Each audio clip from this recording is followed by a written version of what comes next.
That brand new Subaru dealership is ridiculous. And Super nice. Not only is it super nice, they were able to build that by, like, not only having a state-of-the-art facility, that's one thing, but they came in and they fixed up the wilderness, for a lack of a better term. The wetlands. They like 20,000 acres of wetlands. 40,000 tons of trash that they pulled out of there. And that's a lot of shopping carts. And then they refurbished the wetlands, right in our community. It's right North John Young Parkway, yes, right? Sir. And then they donated the land back to Florida. Here, we cleaned it for you. For conservation. Then they donated money for the continued conservation of that land. Well, Subaru is that type of company. You know them. You know their cars. You know they have some of the best warranties in the business. Yeah. You know that Sports Subaru has no dealer fee, and they're one of the only dealers that has no dealer fee. Yeah. What else can I tell you about them? Oh, well, the lifetime powertrain warranty, Indeed. the fact that they hold their value. Mike Stacks will hook you up. He'll know you're a BDM if you tell him. There's a lady in Baldwin that has like a Subaru that I swear to God is like 25 years old. And they're great cars, man. Oh, yeah. She's just driving around in it. All-wheel drive? Yeah. It's a great adventure car. And I've had a Subaru Forester. I've had the WRX, which is a super fun dad car to drive around. Tony Rage, or Munjet. He loves the WRX. He loves it. He's got just a straight-up, old-school manual WRX. Yep. You can hear him coming. Now, on the Chevy side, if you want a Chevy, a Silverado, like I have, my wife drives a Traverse. Yep. She loves that car. The mid-engine Corvette. I like that guy's Colorado. The Colorado, that black one. It's a nice looking truck. Anything Chevy, talk to JC Harrelson. He's in Don Milley Chevrolet in Claremont, dmchevy.com. They got pre-owned vehicles. They'll take care of you. Again, you got to tell them you're a Tom and Dan listener. That's how they'll treat you with the VIP experience. It really is up to you. Yeah. Would it be hard for you, knowing that you don't like to really talk much? Would it be hard for you to? But I love knowing a guy. Excuse me, sir. If you go, you're like, that is true. You're like, love a guy. Hey, Mike Stacks. Hey, JC. Hey, I'm a Tom and Dan listener. And they're like, oh, cool. They want to give you that experience, because then when they sell you a car, they're going to shoot you a number or let us know your number. Here. Then you come in here and watch a show. Then you tell us about your experience. It's all good. It's awesome. Anyway, it's Sports Subaru right there on John Young Parkway. Did you forget where you were for a second? I did. Don Milley Chevrolet in Claremont. God damn it. Welcome to A Corporate Time with Tom and Dan. I'm Tom. I am Dan. Go to tomanddan.com to sign up to be a BDM member. We just had a big BDM appreciation event at Salty Sisters. Now we could talk about it. We were down at Tiffany's bar, and it was a good time. And we had hundreds of our listeners show up, and we did karaoke. We were giving out the prizes. We had way too much free booze. Yeah. The hamburgers were a-flying. Yeah, it was good. The wings were a-cooking. It was awesome. If you have not checked out Salty Sisters, go do yourself a favor. Check it out and tell Tiffany that Tom and Dan sent you. And we'll talk more stories about the BDM appreciation event on the BDM show. And also sign up to become a member of our texting service, 844-866-6326. Just text BDM to that number, and it's the show number. You can find it at tomanddan.com, but text BDM and you'll be automatically enrolled into our texting service. Yeah, that way when things happen, like new merch drops, all kinds of crazy stuff. That's what the kids call them, drops, merch drops. When we do a merch drop or anything like that, you will find out first. All right. Where do you want to go? What'd you do this weekend besides from the BDM appreciation? You want to talk a little bit about my scooter project? Yeah. Okay, let's talk about it a little bit. So I had been waiting about 6 to 8 weeks. I am doing a full electric conversion on my 1959 Vespa VBA scooter. Yeah. Now, I purchased this scooter, what would you say, like 15 years ago, maybe? Yep, yeah. Maybe a little bit longer. Vintage scooter, yeah. It's a all-original 1959 Vespa VBA. It had an original 150 engine inside there. And everything matched. And I yanked much to the chagrin of a lot of purists, I yanked the engine out of it. Because, and this is inspired by you and Turkey Leg have been obsessed with these Sur-Ron electric dirt bikes. Well, more than me, but I like the electric motorcycles. And I got a Tesla, and I love my Tesla. I really do. I'm not a fanboy for Tesla, but I certainly do enjoy it driving itself around. The acceleration is unmatched. It's super fast. It's fun. So, you and I got to talking. You're like, wouldn't it be cool if you could have, a vintage electric scooter? And I'm like, I bet they make conversion kits. I look it up. Sure enough, there's a gentleman in England, in Tottenham, England, who hand makes these electric conversion kits. I ordered one. It got here after waiting 6 to 8 weeks. It got here last Thursday. A big, massive 118-pound box. And yesterday was my first day of going through it. Just me, a box cutter, and my dog, and a cold beer. And so fun. And you have to take all the old engine out. That was the first thing I had to do. Yeah. Well, do you leave anything that is part of the old engine in there? No, I left. I pulled the fuel tank. Had to drain the fuel tank and pulled that. Okay. I pulled all of the cables. So you're going to pull your clutch. You're going to pull your foot brake. You're also going to pull your hand brake, and your standard accelerator throttle cable. Yeah. So I pulled all of those, and then the engine, you just like unscrew everything, and it's literally one bolt. Which is like the way that Vespas little 50cc old engine, right? 150cc. Oh, it's a 150? Yeah, it was a 150. I mean, in its heyday, that bike would have done like 40, 45. Yeah. It was a 3-speed too. Okay. So you shifted it on the left, I guess, handlebar. You would have a clutch, and you'd pull it, and then you would take it backwards into first, and then neutral was in the center, and then you could go 3 and 4 were pulled back. Yeah. It's very odd. Like, it is not. I mean, but like, I got to tell you, the Italians knew what they were doing when they designed this, or whomever designed this particular Piaggio Vespa. The engine was held in by one bolt perfectly. One bolt perfectly. There's no room for error on this thing. It's literally, you slide the bolt out, the whole engine drops out. I'm like, how did they do that? How did they engineer that? What are you going to do with the old engine? Do you still have it? I do have it. Okay. I cleaned it up the best I could. I cleaned the carb up because, oh, man, it was looking real nasty. So I cleaned it up, and then I wrapped it in cellophane, and then I dropped it into I carpeted out like a storage bin, like a Rubbermaid. Yeah. And then I just dropped the engine down in there along with the original muffler, the original exhaust. Are you going to save it just for the future? Okay. Yeah, I got too much S from people that were like, what are you going to do with it? I mean, to be honest with you, the engine is probably on its wear cycle. Like, it's probably done. Yeah. I mean, if you wanted to rebuild it, you could, but I'm not. Just sell it. No, I'm holding on to it. I'm just, because it matches, like I have the original engine that went in the original bike. Yeah. It kind of makes sense. Those are hard to find. It kind of makes sense to hold on to it. So, wrapped it in cellophane, stuffed it down into a Rubbermaid, and pushed it into the corner of my garage. So, what you're telling me is Maisie will eventually get rid of it. Yeah, she'll sell it. And she won't know what it is. Like, when she opens, she's like, it stinks. He's dead. Sell it.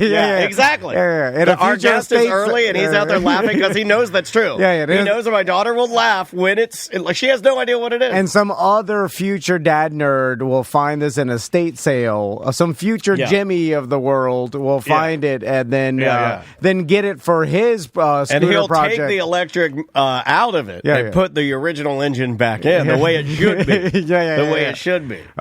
Then he'll die and his kids will and then the cycle continues. The cycle continues.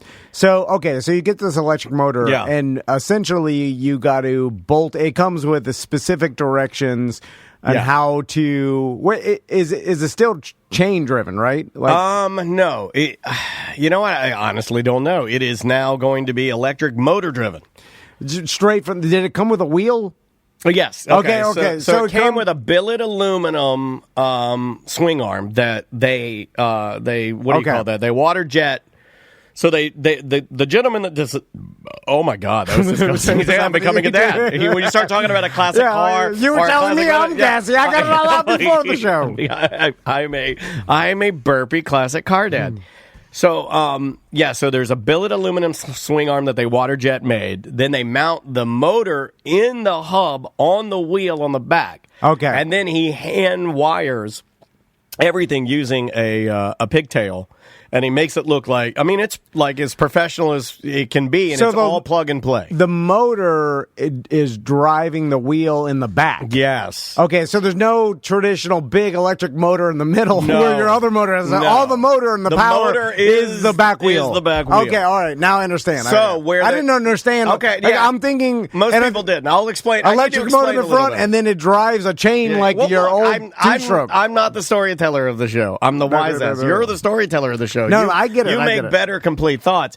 The other thing that's amazing is that, these things are, it was a 1959 Vespa. The engine has always been on the right-hand side. So when you drive it, when you have to get up to speed in order for it to feel like sort of secure, because you have a glove box on the back left side that has nothing in it. So it's a very awkward ride. Okay. So now I'm going to... Well, this is going to kill you. Yeah, it is going to kill me. So I'm replacing... It's also going to be going triple fast it's ever been. This thing will do 80 miles an hour. Yeah, it can't even hold its bolts on. Yeah, I'll blow the bolts off of this thing. You're going, what is it, 67 years old? I'm going to blow the bolts off You're of this going thing. 0 to 60 in 2 seconds. Yeah. The whole weight Faster on the than my back. Vespa. And then you're sitting on an empty frame, so it's just going to be a tiny wobble little crazy. strip of leather, and and the shock. How old that shock? I was 65 years old. The shock. So, so I'm going to bolt that in there, and then you run the original wires back through where the original gas and the exhaust would have been, right? So you're repurposing everything. For all intensive purposes, nobody's going to know that this is an electric bike unless they really look at it and go, oh, it doesn't have a muffler. It doesn't have an exhaust. That's the only way you know. Well, also, it doesn't make any noise. Right. And also, I'm laying dead on the side of the road. How fast is that guy? He's doing 100 miles an hour. He blew his legs off. He ripped his skin off. Oh, man. When you see some of these guys ride these things, they go, too, man. Like this, you're taking a bike that would only do 35 and instantly just bolting it in, 80 miles an hour. There you go. Too fast. There you go. With acceleration as fast as my Tesla.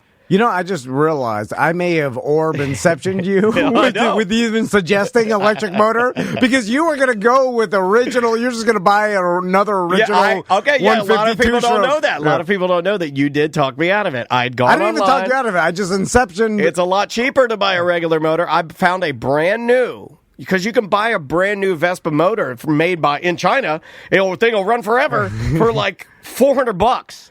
Yeah, well, those Chinese motors, they don't run they are hunks of junk. It's kind of like the knockoff four wheelers that you see for sale online. You're like, how is this 4-wheeler $150? Because it will run for 2 weeks and then never run again. I don't even care if you're a mechanic; you'll never get it running again. The chat room is asking, how did I even find that kit? It was just me and Tom talking. Like, it was literally inspired by Tom saying, you should look for an electric kit instead, or you should look for an electric kit instead of a stinky old engine. And I was like, you know what? I think he's right. Yeah, you're an electric man. This mother ever wants to kill me. He wants to take control of the company. Because then here's the thing. Sure enough, there's a company in Tottenham, England, and it does hurt my heart to say that as an Arsenal supporter, but they hand make these things, and these guys built it over 6 weeks' time. They built it. You could pay out the ass for getting it shipped to you, but it's like the one that everybody says is really good. Dude, it just dawned on me, since you're doing this project, I want to build an electric 3-wheeler. Why don't you do it? You need a project. I need Is your wife going to let you have a project? You need to get the ballooning. Let me. You need to get. I'll show up with a GD 3-wheeler frame. The ballooning tire one. The Andre the Giant. No, I want. Okay, my 1980s Honda electric conversion. Oh my God! Oh, 0 to snap your neck. It'll just whip you backwards. Oh yeah. It'll just whip your neck into the ground. I'd have to get some sort of slick so it doesn't catch, because it'll instantly do a. And wheelie. You have to put weights on the front. No, just get a wheelie bar, a long dragster wheelie bar. Okay, that would be really cool. If you drove to work on a electric powered 3-wheeler with a wheelie bar, you're the coolest dude in town. Someone will run into my wheelie bar. You bet my wheelie bar. And they'll rocket me out. Just call Mo. He bet my wheelie bar. So now, have you looked up on YouTube other guys that have converted this Vespa, this old of a Vespa? There's only about 15.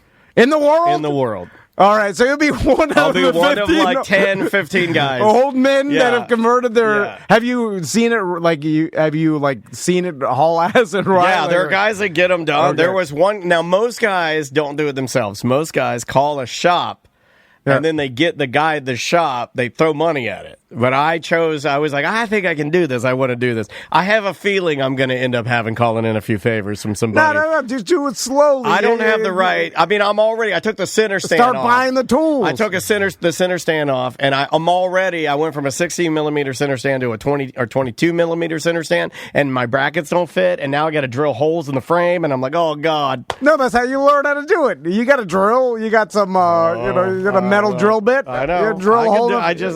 I'm not much of a measurer. No. I'm an eyeball kind of a guy. No, that's me. No, you could do it. Oh no, I ruined it. You could do it. And then I got to weld a few pieces. This is why I wouldn't be able to do this, because I'd be so excited as soon as I got the motor, I'd want to ride it the next day. So I'd be stuffing it in there.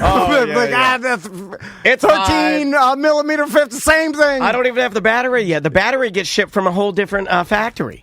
Like, the battery doesn't come from the guys that made it. Yeah. Because legally, I guess they can't do that. So the battery ships from a whole different battery facility, and then it'll come like in a month. Now, okay. It's crazy. There is a thing. I have a bit of buyer's remorse because I'm staring at it, and I'm like, I look at it, and I'm just going to be honest with you about how I feel. I walk out, I look at it, I'm like, you'll never be able to do that. You don't have the time, you're an idiot, you're not going to be able to do it. I used to be able to do this stuff. I used to be able to wrench on the things and do. I have lost it. I'm a dumb old man. Can't do it. No confidence. You need to be a dumb old man. You can't be a smart young man. That's how you make mistakes. Anyway, only a dumb old man has the time to sit there and look at it for hours and hours, little by little. You have to stare at it. Yeah. You stare at it. I find myself staring at it a lot. There's a lot of staring. Yeah. You stare. You just think of like how you don't get that much done per day, and then at the end of a long journey, then you'll be riding it slowly around. But I think most guys, if I'm just being real, I think most guys that have a classic car project, a classic motorcycle, a classic scooter project, buy it, sit out there, drink beer, and stare at it, and then they die and give it to their daughter or son. Right? That's what happens. Yeah, but you're out there staring at it. Our friend Jim Colbert bought a Datsun project, a 200Z. I think that was his project. Well, he got a Mustang, an old rusty Mustang in the front of his mansion. I'm not talking about that. I saw it in his mansion. I laughed and laughed. I was like, look at it, it's rusty. I'm not talking about that. I'm talking about the first one he bought. He bought it. Pushing the bushes. He went to do it, never did it, and then ended up selling his dream. Yeah. I know. That's what every old man does. I don't want to sell my dream. Yeah. I'm like, now I'm like, what? Could you get a electric stand-up jet ski? Because... Oh, yeah. They have kits for everything now, man. So we were talking about this at the BDM Appreciation event with another scooterman that was into Ruckuses. They sell an electric conversion kit for a Ruckus. Yes, they do, and it's not that expensive. And so now... Because the Ruckus is the quintessential easiest... It's like literally the easiest bike to work on. But are they all... They're all the motors mounted on the back wheel. Yeah. Okay. It's just so that makes me think that a three-wheeler, like you would need a change. Like I would just want to take the motor out, put the electric motor in, and then have it just drive a small sprocket that drives the chain. Like, why can't they do that? They could. They probably have that. They probably have that. Because then it's easy, and then you got a gas tank. You just turn into some sort of fanny pack for your drugs. Put all your drugs in it. Yeah, that's exactly. I mean, or your gears, whatever. In fact, they sent me this thing. Is really this thing from it's Retrospective Scooters is the name of the company I purchased it from. If you want to check them out, but it's really cool. It came with Andrea was like looking at the attention to detail. They took an under the seat like cubby, and then they put all the wiring and everything on it, so it just sits on the top. And then it comes with a little billet aluminum water jet carved metal plate that goes on right under your seat. Okay, and then it has like a little LED battery meter. It's badass. They put like the lights in there, and then it comes with a key fob. So in order to turn it on, you hit it just like a fancy car. You hit the button, and then the front light will turn on. That's how you know it's on. It's all wireless key fob. It's dope. Okay, so there is a thing that in the automotive and boat world, I know this because of boats have a maximum amount of horsepower engine that is rated for your particular boat, right? Yeah. I know this because my boat has the max engine, the outboard engine that's rated for my boat is a 250. Okay, so by a lot. Yeah, so and then there's like specifications when it's built. Like you don't want to put a motor big enough than this thing can handle, because Sure. I guess it would break apart. Smash apart when they're building on impact. this scooter, this Vespa scooter in the 60s, I'm sure when they were building it, they're like, well, you better hope no one can put a motor that turns out X amount of horsepower. And then they probably thought, well, it's impossible because the motors for that size, that powerful, won't even fit in here, because they're not even thinking about electric motors. No. They had no That's idea. a pipe dream. That'll never happen. They were born in the 1900s. You know, like, and so like now that's why it has its own brake. That's why they had to add the hydraulic brake. Yeah, you're putting this super powerful motor in this old 50s the front brake. frame. I know the front brake will do nothing. Like literally, I'll blow that thing apart. I'll blow it right off the front. Like, what are the chances that this goes awry in some way? Oh yeah, I mean, like high, pretty high. Yeah. Like, I mean, I have to change the entire front wheel. I'm worried about doing that. I've never done that before. Well, I mean, it's then I mean, you know, you're not going to be going as fast as it can go, I imagine. You know, like, not. You're not going to go out to the airport and see how fast I can although run it. I would do it once. I want to see, like, let's go out to Bithlow and run it once. It's like, see how fast. Lay it on its side and peel my arms off. Yeah, like, we just need an abandoned road, and then, you know, I'll drive next to you in my truck, and they'll see how fast it can actually go. I like that. You know, because I'll yell. We'll both be drunk. Or I guess you can see how fast it'll go with your cell phone. Will register. Well, I mean, it has a working speedometer on it. Yeah, but it only goes. Oh man, we're coming in from the weekend. we got dry mouths. Well, how fast will the speedometer? I think it only gets to like 50. Oh well, then it's the original. It just kind of flops. Well, once that peg's at 50, how do we know? Unless I'm driving next to you in the truck, my cell phone, screaming like Doc Brown. You almost got go, buddy, go. Like, could you get it up? Like, what's the max speed? It'll go 80.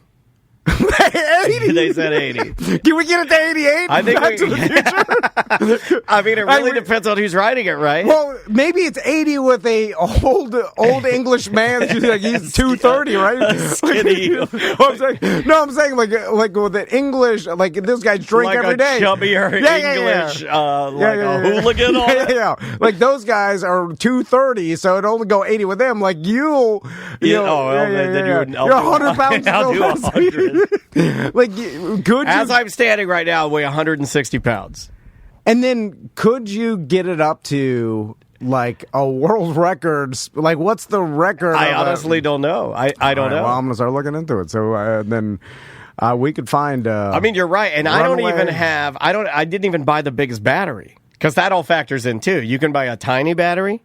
You could buy a medium battery. You could buy an extra large, or you can rock two extra large daisy chains together, so you can like take this thing like 500 miles. Do that, dude. It's crazy what you can do. Get the 2XLs. No, it's too expensive, man. There's batteries. I can only get a loan from the loan department, which is my wife, for a medium battery.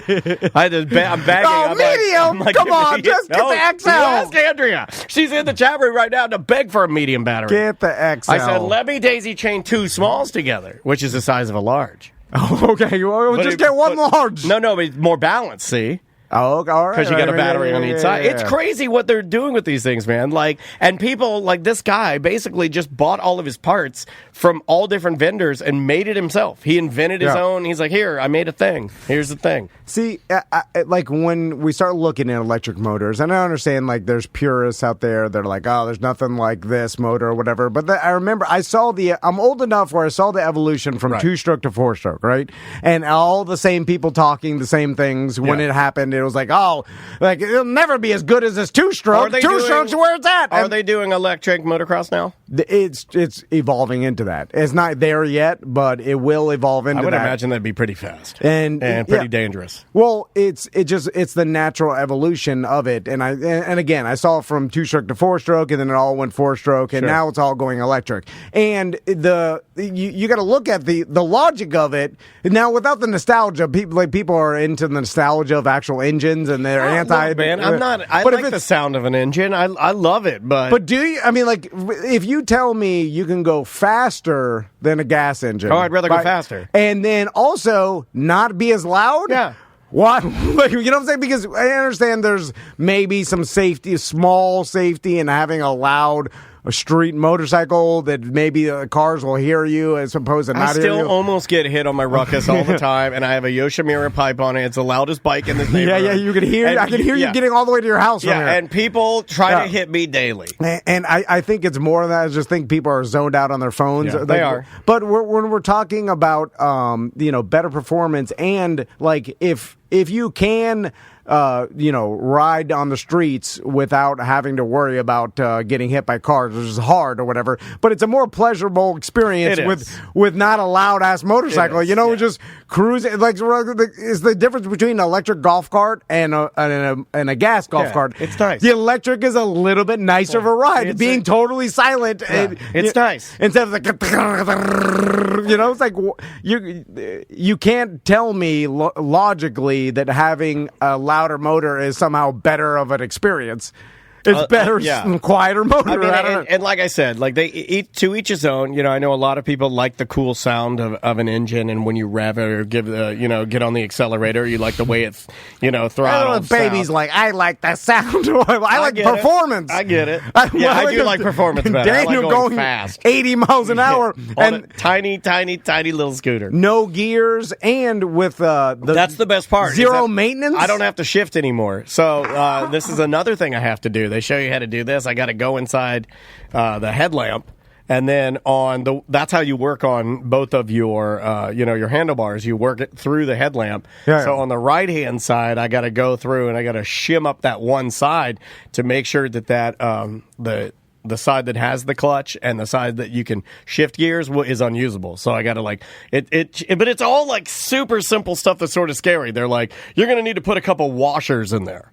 That's how you do it. Just throw a couple washers. That's fine. Washers fix everything. They fix everything. They are like metal caulk. Okay, metal caulk. You heard it here. Washers are metal caulk. You just put as many washers as it takes. Yeah, until it stops. Did it stop? All right, metal caulk. Just show me the more washers, and then show me how that's a problem. It's there, whatever. Now it looks bobo. Oh yeah, I put that. Whatever. No, you're not going to see it. It's on the inside. Oh yeah. Inside, you'll never see it. It's all washers on the inside. That's what they say. We got to take a break? Yeah. All right, we'll be right back. Welcome back to a corporate time. Guess what? Ow! Get on the bus, ladies and gentlemen. John Busdecker. What's going on, man? How are you guys? I don't think I've heard that song in like 3 years. Yeah, I've been saving it. Get on the bus, John Busdecker. Now, do we say Chief Marketing Officer from the DeWitt Law Firm? Yes, that's my official title. Nailed it. All right, good. Man, I'm glad to see you. I'm good to see you guys. I saw you Saturday. I'm glad you stayed in town. I thought you were going to move away. Oh, I'm not going nowhere. I was worried when he left the sheriff's office. I thought he was going to move away. No, not moving away. Not yet, at least. I don't have any plans, though. Okay. All right.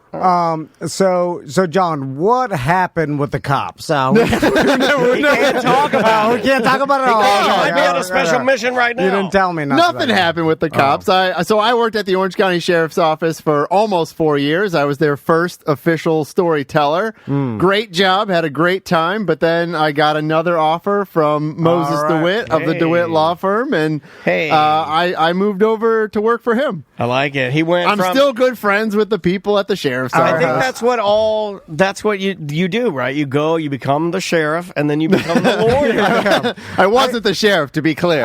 I'm still telling people I could run for sheriff, though. We all could, actually. I'm going to run for sheriff. One day. I do hope they don't ever hire another storyteller. Well, they did. They already did. Damn it. Sorry. Because I like it when you leave a position and then that position doesn't it never exists, and then you're like, did it even happen? Was that even real? Yeah, I've had a couple of those. I've had a couple of those where I leave and they don't fill the position, and I'm like, well, I must not have been that.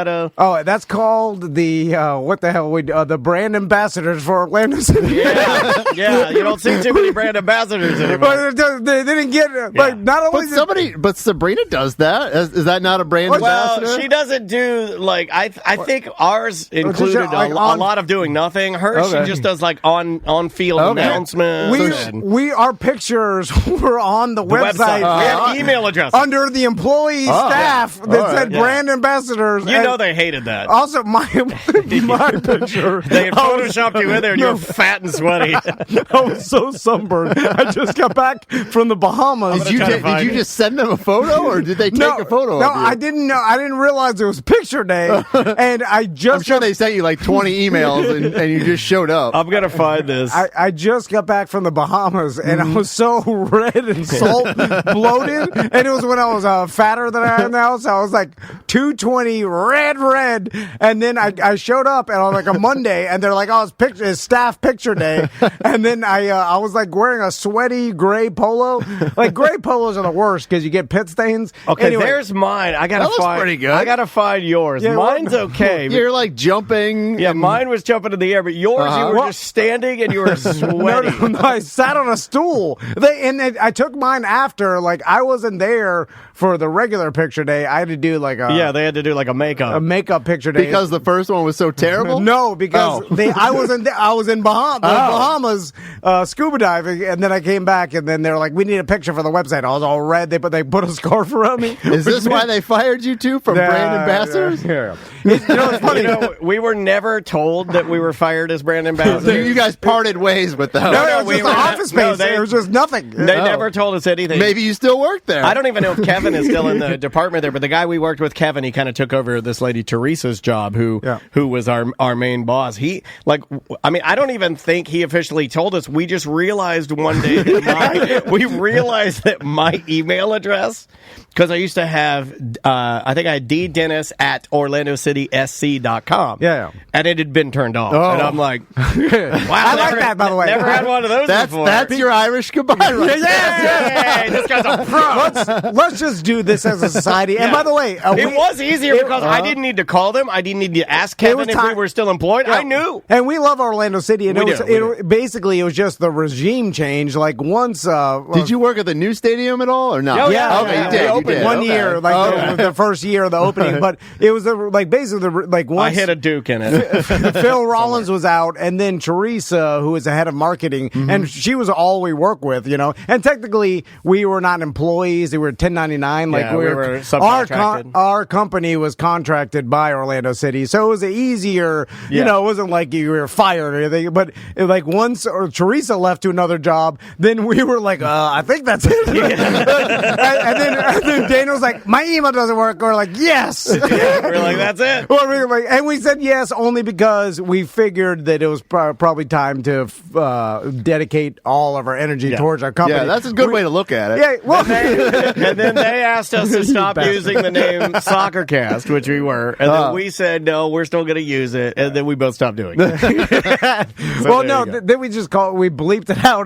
That was kind of passive aggressive. It was very passive I'm sure aggressive. someone. I get that like, one. these guys are babies. They're passive aggressively doing what we said, but making it known. They don't own the word. They don't own the word soccer. We told right? them not to just do Soccercast, I but don't they did know. it anyway, but in a passive-aggressive way. Well, maybe when they win a championship, they'll bring you back. No, I don't. I think that's- Too busy, Boss Decker. I think that ship has sailed. Oh, so let's talk about like parting ways and leaving and Irish goodbyes. Yeah, well, which because- is that racist? I don't know. It's a little racist. But if it's, like, why did it? We what- can pick on the Irish, right? Yeah. That's okay. I prefer an African goodbye, which I don't know what that is. You're where not did even allowed to say that. Where did Irish goodbye even come from? Is it because you got so drunk you passed out?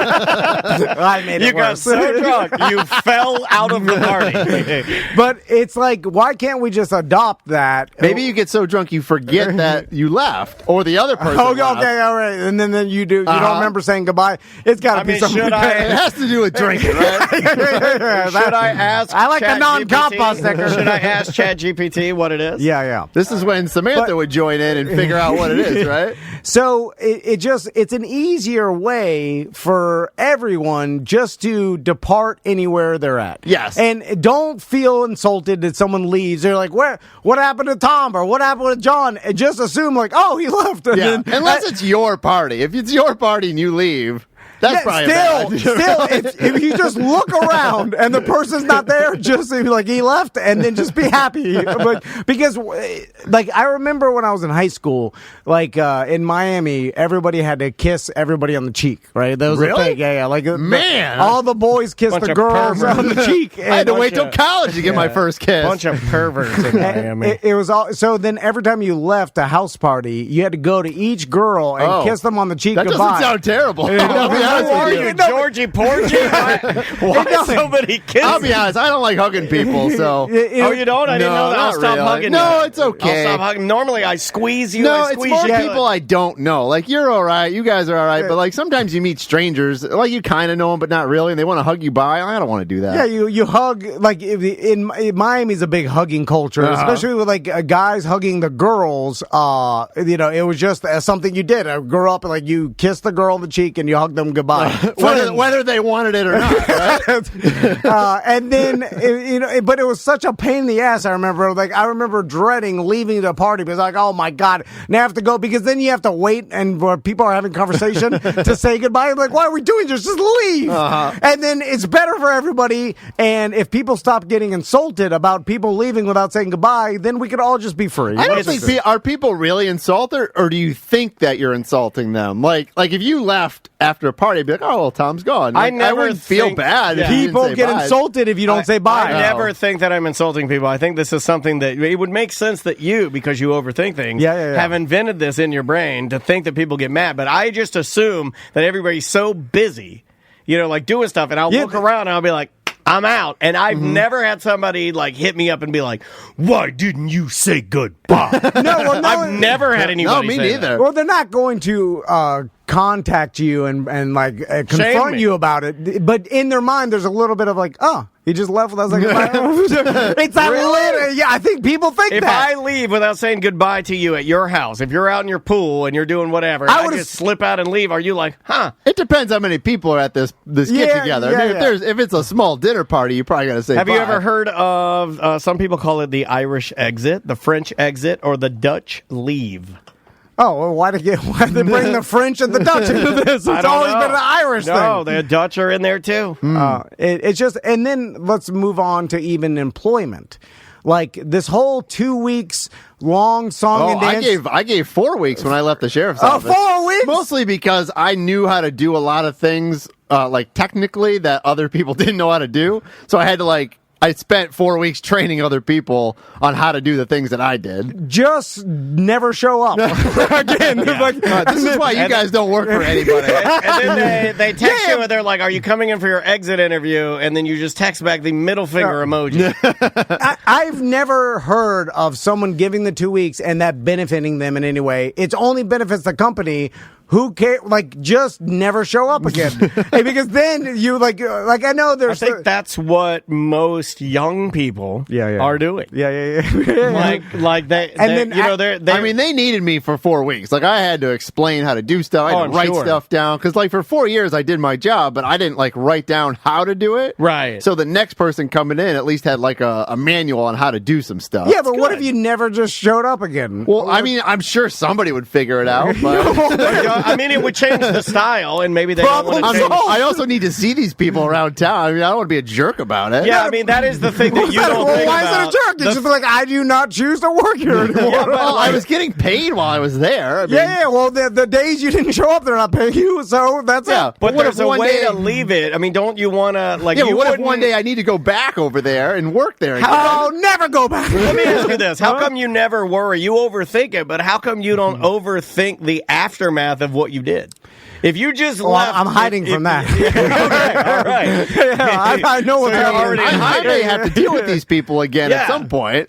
You may have to make a video. Something. I don't know. Plus, it's not like you're leaving something that's that far. I mean, you're going into something kind of adjacent. Yeah. You know, I mean, it's like You never law know. You and never know legal. your future connections you're going to have with people. Yeah, but time heals everything. I'll tell you. All right. So if enough time goes by, You're forget. saying they wouldn't care. They'd be like, who are you? They'll be mad for maybe 3 months. but then after, you just got to lay low for 2-3 months. All right. So instead of laying low for 2-3 months, I just work an extra week, and I don't have to lay low. Yeah, but that extra week, there's so much of a pain in the ass. Then you have to go and say bye to everybody, and then they're No, you giving you a don't. gift. Irish just goodbye. leave. Irish goodbye. Now, based on Irish goodbye, getting back to that, do you send a text afterwards?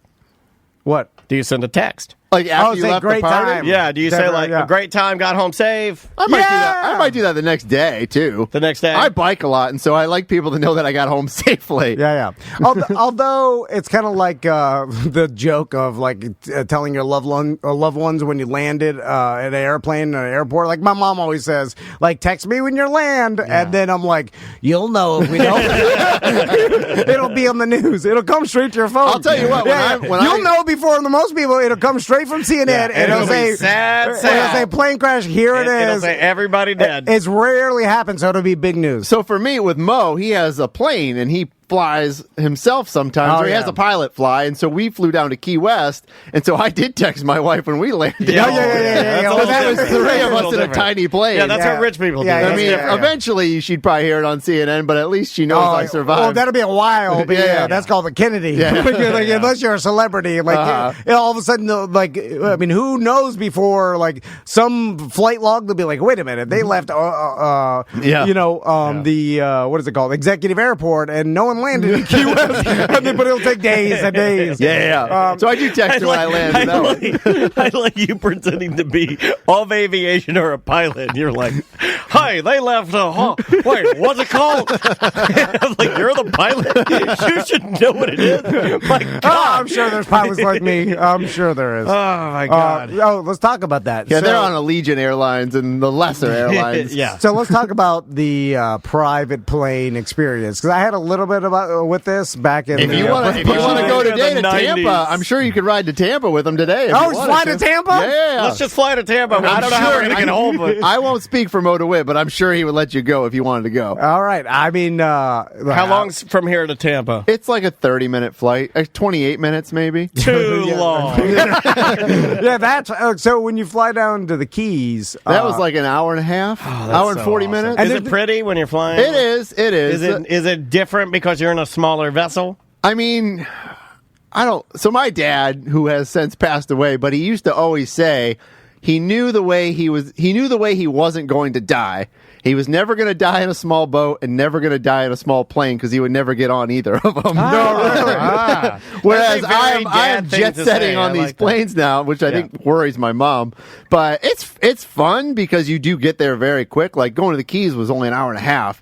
But it's a little cramped in there sometimes. yeah, but you see the Yeah, pilot. that's called the Aliyah. Like, Then you get a little scared. when you little see scared. when you see the pilot flying, it always comforts me. Really? Yeah, because it's Yeah, like it does me too. The guy, I like to see the guy flying it. because he's calm and I'm And just they're watching great. him. No, they're great. Everybody's been great on the plane. And- It can get a little hot in there too because Yeah. it's not like the best air conditioning.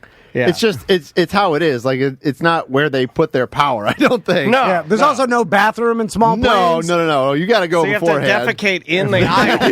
It's hard to do in front of everybody. Yeah. Some of the small Cessnas and those small planes have a device. Do you know about this? No. There's, and I don't know if Mo's plane has it, but I know, or when I flew with Bushy, the pilot said if it's an emergency, and it's only for number one, but it's like a cone and a tube that's like on the floor, but like Oh. you pull out, and then you can it's like a beer funnel. It's like a tiny beer funnel, and then Is this only for men or men and women? I guess Only women for can use men. it. Only for men. Women have to die up there. They have to hold their pee. And Does the pee go out the plane? Or No. does it just I don't know. stay? I It think goes into the fuselage. it's some sort of storage tank, maybe. I don't know, but there was an emergency beer funnel that the pilot met, and I remember being like, "Well, I don't want to be the guy that has to You're use laying it." on the floor. Yeah. But we brought beers on the plane, so I was like, Can I don't everybody see you pee, or do they That's give you a- a curtain or something? There's no curtain. It's kind of No. like it's an So you emergency. have to put your sweatshirt over. yeah, everybody has to look out the window or something. I get a little motion sickness too, Okay. and so I don't love it that way either. Because any turbulence, you feel it in that little plane. Oh, Yeah, yeah, moving around. Yeah. So what- I don't feel great after I land, but What'd you guys do in the Keys? it was a meeting for other attorneys and marketing and stuff like that. So I just went down to learn from other people. It was fun. Gotcha. Oh, that's Yeah. rad. Yeah. Did you go to the dollar bill bar? I think I walked by. I've actually never been to the Keys. That was my first time. That was my I first told time in Maisie Key I West. will not stop unless her mother. I will not stop wandering the earth aimlessly until her mother staples her brassiere to the roof of a Key West bar. I want my wife to staple her brassiere to the roof. Have you taken her there to do so? No. Okay. I have no reason The to. bucket Would you Yeah. boost her up, or how do you get up there? I would have her stand on the table. And do it. She'd do that move where she takes it off under her shirt and pulls it out of her armhole, which is disgusting. Those are your pits, man. Those are your pits. You're getting deodorant. You're getting Do you deodorant. bring your own stapler, or do they have a stapler They there have a for you? jumbo. Oh, yeah, They have yeah. a jumbo. All right, all right. The barback's got one. They've done it before. I think I walked by that bar. I didn't go into that one, but it was fun. Key West was fun. You know, it was a little trashy though, but It it's is. fun. It is. It's Yeah. a little. Tom loves it. You know what's weird is that a lot of people from Florida haven't been down to the Keys. It's far because from here it's it like is very 8 hours. Yeah, right? but it's It's a never-ending drive, dude. If you've Yeah. never been there and you're driving, like you did it right, you fly. Well, if you're driving down there, I drove down there with my buddy Dave. You know Dave. I thought we were going to kill ourselves driving. Yeah, I was because like, you this get is to taking Miami, forever. you're like, oh, I'm almost here, and then you're Nope. like, wait a minute, I got 4 more hours. Yeah. But essentially, you get to experience the Bahamas because those islands are the Bahamas. You see Yeah, what I'm saying? Like, right, right. like they are the same geographic area in the Caribbean. It the was Bahamas cool. are. It was cool. And then so like to be able to just drive down to islands that look like the Lot of Bahamas. smooth ding dongs. Those guys down there are bick men down there, man. They are not trimming it. They're slicking it down. Did you wander up to the Eden Bar? Eden Bar, where No. nude on top of? No. Gotta go to Eden Bar. I don't think. But there's like no beach right there, right? Like Key West doesn't really have like a No, like they're a not beach. known for the Pier. beach. Yeah, Yeah. you go to the pier, you see contortionists in a glass box. All right. It's not a beach. Like the Bahamas are not about the beach. No. It's about like the coral and Island the life. reefs, and the beach is nothing. Like you go to South Beach or whatever, like all the satellite, all Cocoa, Melbourne, like that's beach. Or if you go West Coast, Naples, and all that area, you know. But the Keys are more. It's more about like it's a unique Walking around island with a beer. Yeah, party. Conch life, Yeah. you know, that kind of thing. Oh, boy. Don't ever say that. Don't ever say conch life. You know That's what it hear is, something conch funny? life. Tom's living the conch life. You want to hear something funny? Is I feel like I feel like naturally all Florida men, whether you want it or not, you end up conch life in it. Because I like the other night, I just went to the Xbox and put on. You know, they have Sirius XM has web channels, so I just put that on at dinner, so we're not watching TV. Yeah. And it defaulted to the Margaritaville channel. And I was like, this is pretty good. I was like, this isn't bad at all. This is not You bad. throw at on your all. Tommy Bahama Yeah, stuff a and little Pirate's Life. at start 50. smoking cigars in the patio out back. Yeah, I'm in. Yeah. Let's talk about that because it feels like most men want that Florida stereotypical I don't want that life. at all. What do you want? What's your My old man father-in-law vibe? lives in the mountains, and that seems pretty You're a nice. mountain man? Yeah, I think so. All right. Well, okay, let's talk about that because if you live, some of my friends that still live in Miami now, a lot of it's because their family and friends and their business is down there. Oh my God, you know, they're forever having a family barbecue. But if you live in Miami or anywhere on the coast and you don't enjoy the ocean or going out on a boat or any ocean activities whatsoever, Yeah, why are you here? Yeah, why are you paying the premium? Yeah, because yeah. your house Turkey is Leg said that to me. $780,000 and you know flat roof 2-2. You know what I'm saying? Yeah, like, yeah. and so you're paying that price to live close to Yeah. the beach. Yeah, so I if- don't really like the beach. I mean, I like going every now and then, but I couldn't live at the beach. Yeah, and if you don't go to the beach all the time, then move somewhere inland, right? Yeah. It's like because you're paying the premium for that lifestyle. Well, our buddy Brian just did that. Like he was like, I can't stand Florida, so he moved away. And like now he's like, Yeah. I'm in the snow. I love it. I guess he's doing it right. Well, give him a little bit of time That's what because, I like, said. I mean, as somebody who grew up in the snow, it's fun. It's nice to have seasons, You get but over it. it's also nice to be able to do anything you want in Florida any time of the year. Like, I can go for a run, Yeah. I can go for a bike ride, I can play Correct. golf. I might be hot in July, but at least I can go You can do in it. January and July. You can't really do that when you live in other parts of the country. Like, It's I mean, true. there are certain things you can do in January, and there's certain things you can't. And then it's when you can't, it is shut down. Like yeah, you but never then you leave just, the house. you know, then it's okay because you can be like, oh, I'm just going to sit home and watch a movie all day, and you don't Yeah, really yeah. feel bad about it. Like, I look outside, it's super sunny out, I want to go do stuff. Whereas in January, Michigan, if it's rainy or crummy Oh, my out, I'll God. just stay in. That's I fine. couldn't do it. Well, let's talk about Detroit and Michigan. All right, 'Cause have you been? I have not. Okay. I I've will been to say Detroit that Airport. a Detroit couple has times. one of the best style pizzas. They And there's do. no denying it. Detroit style pizza I think it might be my favorite. The guy, Soto Square here in Orlando, Pretty damn good, man. He makes a good pizza. He's from Michigan, yeah, too. It's really good. It's got the caramelized cheese on the side with the real pan. And we have a nice airport there. So. Yeah, I've been to the airport, and that's it. And now, it's hard for me because I do, like, when every once in a while, I'll end up in a city at some point. Like, we went to Chicago. I've been to Philly. And the bigger cities are cool, and the city life is attractive because you're like, wow, it's so everything different. around you. It's the difference, I think. It's like, being in a huge, bustling city where everything's around you, the transit's there, like, that's a unique experience, and I get that. But then it's like, you go outside of that into like a regular, like Michigan, Ohio. I've been to Ohio before, and I'm just like, just a gigantic suburb. Where'd you go? Wait, where'd you go in Ohio? Like Canton. Oh, right. Where'd you go to football? You went to a wedding, didn't you? I went to a wedding out there. Well, I remember that. And then Canton's not exactly a hop in town. I know. But then you're like, it's cold as hell. Yeah. There's no mountains anywhere. There's no I understand nature. why people do drugs. But when it's you see fun. these If you areas. go in the right time of year, it's great. I mean, if you go in May, June, July, August, I mean, it's warm in the daytime, it's cool in the nighttime, there's stuff to do. I mean, like, people sort of live during that time, so there's always things going on too, whether it's in Cleveland or Detroit or wherever. Is there nature stuff? Yeah, no nature in Cleveland. Not a lick. I mean, I can't speak for Ohio, but at least in Michigan, like, when you start getting out of Detroit and you start going north, like to the Upper Peninsula, like it's a lot of What's nature your up there. favorite part of basically Canada. Michigan? So I will say, growing up, I didn't get like all over the state. My parents weren't like camping people or nature people, so we mostly just stayed around Detroit. But I have been to the West Coast a bunch of times, like on the Lake Michigan side. It's really pretty over there. There's a lot to do as well.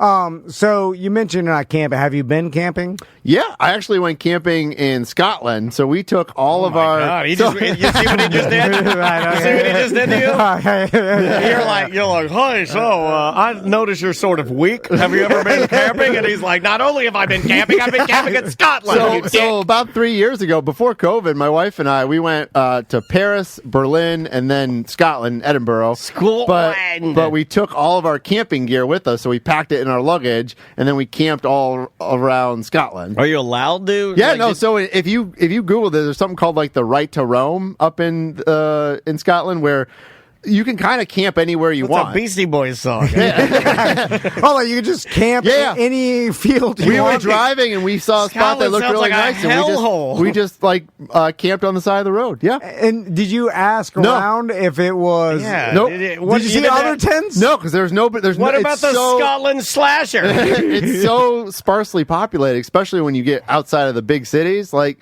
there's just nobody there. All you see is sheep, and then there's like towns every 100 miles or something like that. Did you think like some local is going to be like, get the hell out Yeah, of here? they're whacking you in the head with a shillelagh. That's just some internet BS. Apparently, like, Teeth out of here. I think you're. If you see like a landowner, you're supposed to ask, but like You, there's just you go nobody up and around. you knock on the barn, and it opens up, and they're like, "Please, sir, can I stay in your field?" So you're just camping in a field. Yeah.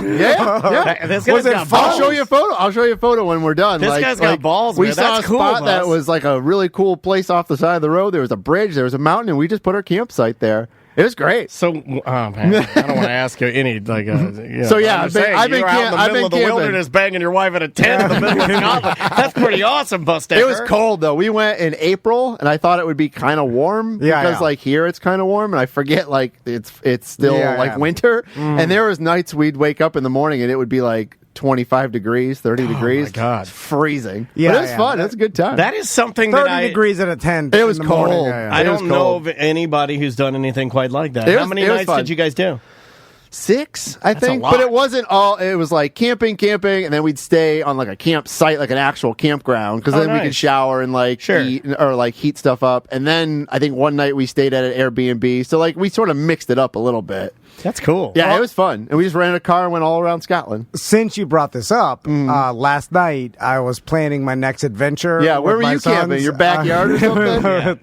How He dare plans you. these adventures with his sons who hate adventures. yeah. I do think about that. I'm like, my dad used to make me go miserable. Anyway, I don't know if this is going to make them love adventure or make them hate adventure, but you decide. my next adventure is going to be overlanding on nice. like camping camping on top of a truck or whatever in the Moab desert. I started researching this last night because where Crystal's dad's house is in Glenwood, it's only a 3-hour drive to the Moab desert. And then I started looking at You people. can rent the stuff, right? They rent the cars that have the tents on the roof, and then I guess you can go out into the desert and then camp out there, All right. and then go back. I like it. And Do then it. Crystal said, "You don't know." Well, she's like, "You're gonna kill us," like because they showed a guy crossing a overlanding river. is so cool, man. Yeah, Well, yeah. you don't need to do that. Just drive out to the desert, sleep, and drive back. Well, I mean, I want to go and have an adventure and drive across the river and go up a mountain. Not known for your driving.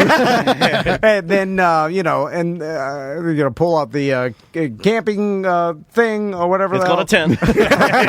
They want the roof tent. Step 1, tent. What's this thing? The camping thing won't come up. You'll see. Help! Overlanding people, help! It's You're gonna need the helicopter to come I get you. just, It's gonna cost $40,000. I just rented one of your trucks. It's got this camping thing on the top. I can't figure out how to expand the camping thing for us to lay on the lay down things. There's no Maybe you reception. should start in the desert with your camping. Yeah. The desert, fine. I've been camping my whole life. Now, but are you going to be All able to right. do this? Because I know of a family that I've camped with before. Might be you, might not be, but they require a porta potty and or a hole for you to dump all your turds. Yeah. I don't think you guys are built for the Moab. Yeah, it comes with that. it comes It's with the all porta potty. it's all in the truck. It's you got to pay rent the whole thing. Okay. And you got to pay for the upcharge for the porta potty. This Yeah, I looked at it. It's expensive as hell. To the point where I was almost like, well, I could just can I rent this from some sort of Probably. some person. But it But they won't be- Airbnb yeah, them, but right? it won't be good. You can Airbnb someone's personal truck. But you're always cheaping out, and when he cheaps out, he got a always bucket. ends up like renting from some rickety ass lady. Sounds right. Some Toyota, he's got some busted ass tent on the top of it. And he drives out there, and then Crystal's complaining, and I went camping in Nova Scotia as well. So yeah, I've been camping. yeah, he's camped all. This guy's big D camping all over. oh, what, you haven't been in Florida? I did. No, I went in Seminole County when I first moved here. I almost got eaten by a black bear. No, This guy's crazy. No, Yeah. no, What black happened? black bears don't No, attack people. so what happened? I'll tell you what happened. So we had just moved here to Florida, my wife and I, and she wanted to go camping, so I bought her a tent for Christmas. And so we actually So went. romantic. We went camping on New Year's Eve, like New Year's Eve, New Year's Day, and we had just moved here, and we were up somewhere in not Oviedo, but what's next to Oviedo, the rural community next to there. Anyway, Geneva. All the- It's Geneva. Okay, All of those Geneva. places are disgusting. Yeah, so we went to we found a spot to go camping. They had like campsites that you could go in. So we walk in, we bring all of our camp gear, we set up, and I'll be honest, I'm not like super into camping. My wife, she did grow up camping. I really didn't. So she knows how to do all this stuff. So when it comes to like setting up the tent, I just let her like do a it. pioneer Yeah, woman. I just let her do it. Cuz like it's less arguments if Yeah. she just does it. That's what I do. Setting up Yeah. a tent is grounds for divorce. No, It's totally. terrible. It's And absolutely if she terrible. has a way to do, I mean, I'll help, but if she wants to do it, go at it. So anyway, so we find this site, we set up, and it's probably like 5, 6 at night, so it's getting dark. We're all set up. We go for like a little walk. We come back. We make our food. We're in our tent. It's my wife, me, and we had our dog with us. And so we're sitting there, and we start hearing like things in the woods. And so, yeah. And so, but it was getting like louder and louder, and it was like crashing around us. And I didn't know, neither one of us had anything to defend ourselves, if whatever it was. This is before the sheriff's department. Yeah. He didn't have And that so- Desert Eagle. And so, eventually it goes away. We were just like super quiet for, I don't know, 30 minutes or something like that, because we didn't know what it was. Don't make a noise eating your mac and cheese. And so eventually we both fall asleep. We get up the next day and we go for a hike the next day. So we're hiking around this like it was like a state forest or whatever it is out there. So we go hiking around. We come back to our campsite and there's a Seminole County deputy there. And so we walk up, and he looks Y'all at... seen the slasher? The So slasher's been he out looks here. at Got me 2 dead and- teens down by the river. Decapitated. So he looks at me, he looks at my wife, and we had driven her SUV, which was registered to her.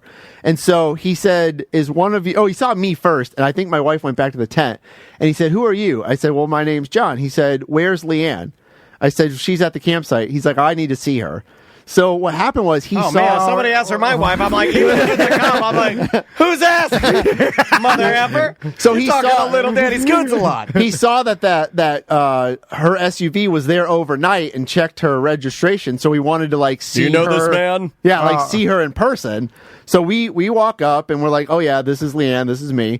And we were telling him like, oh, last night, This man touched you inappropriately. it's like, last night we ate our dinner and then we went to bed and we had heard all this like crashing around us, but we didn't know what it was because we didn't really know at the time that there was like bears in Florida. And like I said, we had just moved here. Yeah. And so we were kind of laughing about it, and he was like, well, hold on a second. So he walks back to his SUV, his and he got a teddy bear that he gives. He gives the kids that whose parents die in a drunk driving crash. And he gave it to Leanne, and he's like, but he walks back to his patrol car. This loser. Walks back to his patrol car and grabs like a stack of photos.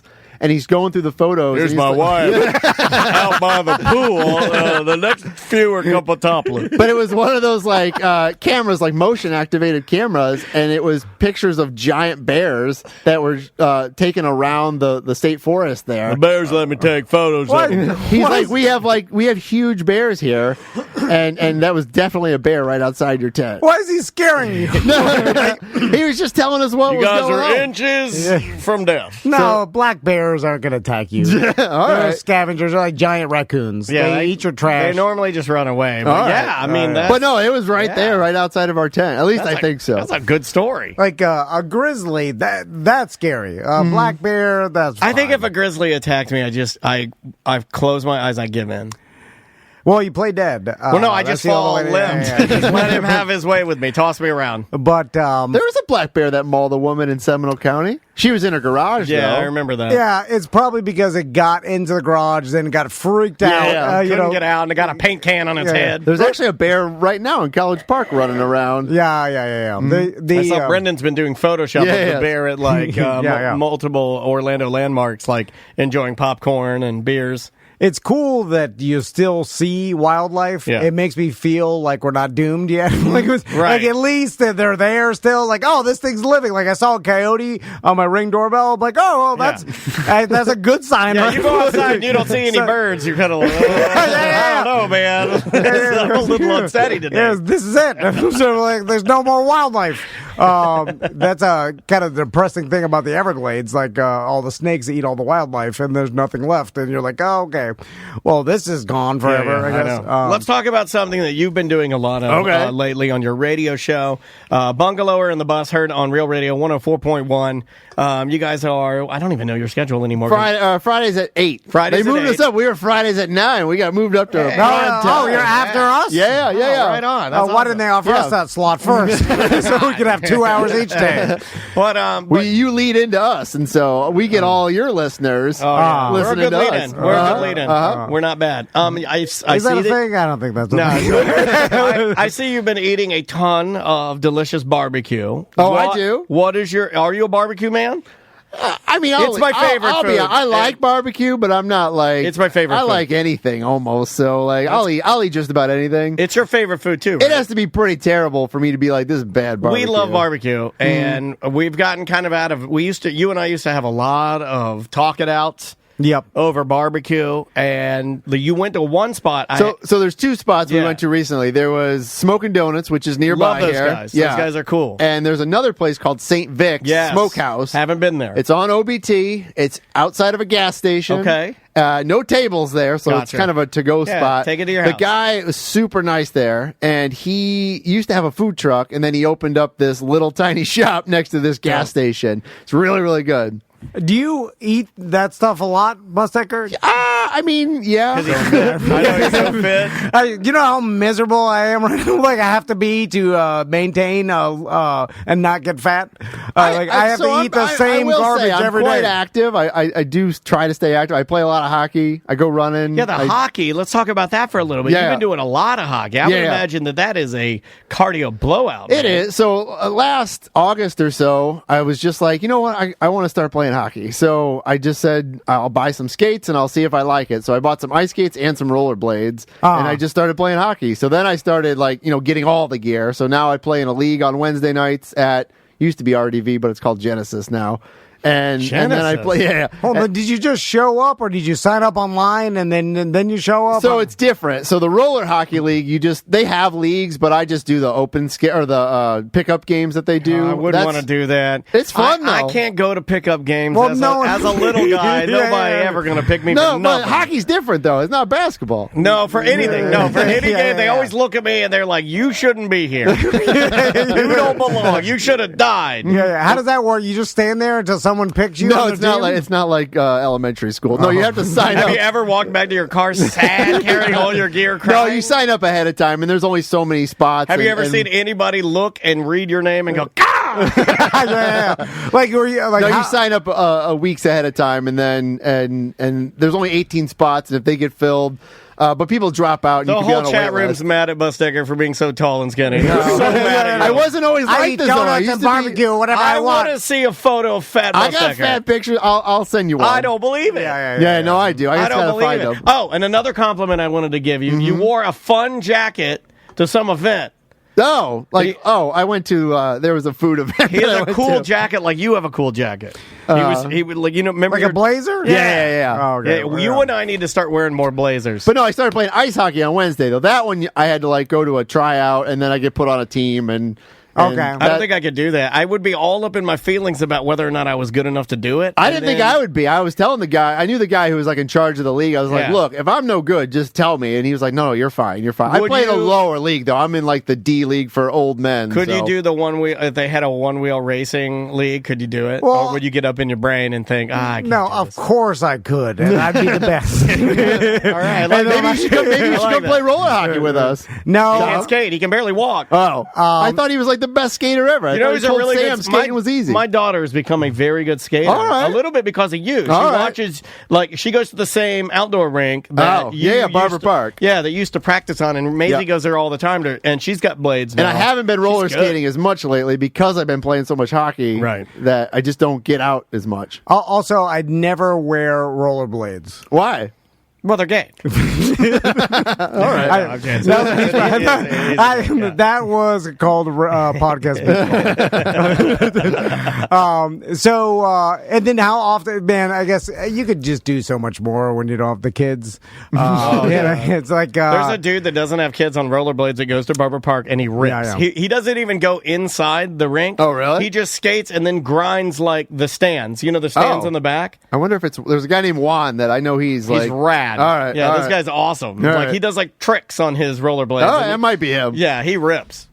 So, Bustecker, before we leave, let's talk about You're kicking me out? your new. No, you can stay Hang out another all day if you want. Yeah, I'm working for Mo right now. yeah, no. Let's talk about that because I'm a little bit insulted Because he didn't ask you to be the chief marketing officer? No. That you. I was happy that your position. Uh-huh. You didn't- wanted Mo to ask you if it was okay if he used. Yeah. No, Bustecker? no, no, Yeah, like a Godfather's type No, no, situation? no. He needed your blessing to hire me? No, Mo is more rich and powerful than I'll ever be. So what's the problem? I'm insulted that Bustecker didn't reach out to me for some marketing advice. Oh. Because Well, I they- know I marketing. saw those sunglass cases that you were so ashamed of.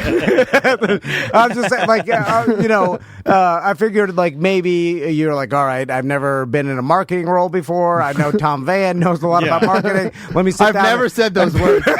I mean, like, Pick his brain about marketing. I wasn't going to bring this up, but since we are talking about it, I will say that, some of the ideas like these mic flags on the back of these SM7Bs we have may or may not have been little Danny Denny's idea. Yeah, which we stole at the DeWitt Law Firm. Yeah. I just want to make sure. Yeah. So I just, All right, I will come to you. I will come to you and ask for marketing advice. All right. Well, my schedule's Yeah, pretty we're busy. full. so- You waited too long. I'm so sorry. Good day. It's going to be Goodbye. hard to fit you Yeah, in. you get so- here at the crack of 10 and leave what? at 2:30. I don't want to actually have the You meeting. I should just have want never to asked ask. us. We have no spot for you. Bus Decker, thank you so much, man. Well, thanks for having me. Congrats on the new job. Thank you. It's been good. It's awesome. Like you're perfect for it, and that the team over at the DeWitt Law Firm and Mo's team over there just keeps getting better and better with people So far, I care so about. good. Yeah, the whole department is of awesome people that I care about. We were talking about it today that Mo is kind of like the podcast of lawyers. Yeah. And that's not an insult. Yeah, it's not an insult. And the fact that he does things his own way and he doesn't take himself too seriously and he's always fun about things and he always wants to give back it's to really nice. the people that follow him. And He'll pop in on our BDM page and we'll have guys in there that dealing with some pretty sticky stuff, like kid stuff, family stuff, personal injury, where you get hurt, and you're scared. And he'll jump in there with free of charge and just help people out. And he's a very he'll nice do that. man. And the It's one thing I will say about Mo, I know we do a lot of goofy stuff. Don't get me wrong. I mean, I've made him put on some goofy costumes for videos, but he knows what he's talking about. Like at the end of the day, he if you ask him a serious question, he will give you a serious answer about it. No. He might dress up like a shark when he says it. That's all right. He's a fun guy. Dude, I'm surprised because I just go full into the gimmicks and never learn about any of the law because I'm like, I'll just make that up. I don't need the law. I'm a shark. It's all about the gimmick. Like, I just want to dance and pour champagne on my head. And you want me to get marketing advice from you? Well, but I know that's the marketing. It's a champagne on my head. It's called sharkening. You pour it into your eyes. If you want to stick around, we'll do some voicemail. All right, cool. Yeah, Mo's going to Tampa. He doesn't know what I'm doing. All right. Well, we'll be back with more Bus Decker right after this. Welcome to A Corporate Time with Tom and Dan. I'm Tom. I am Dan. Real quick, let's see what we got going on this weekend. Feels nice not having an event. I know, It does feel nice. We had a great event out at Salty Sisters. Thanks to all the BDM members that showed up. You guys are the best.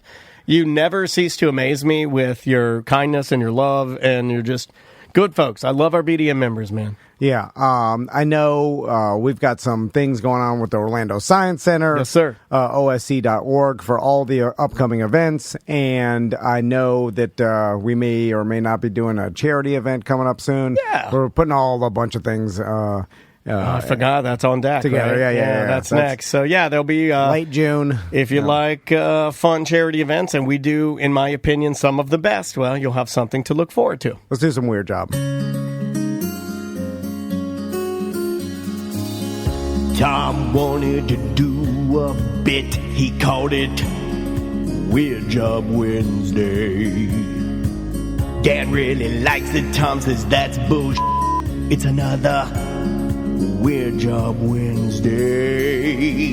What are you doing? What is your job? Are you neat? Are you tidy? Or are you a fat slob? Do you make lots of money and you sit up in your tower looking down on all the people who are working by the hour?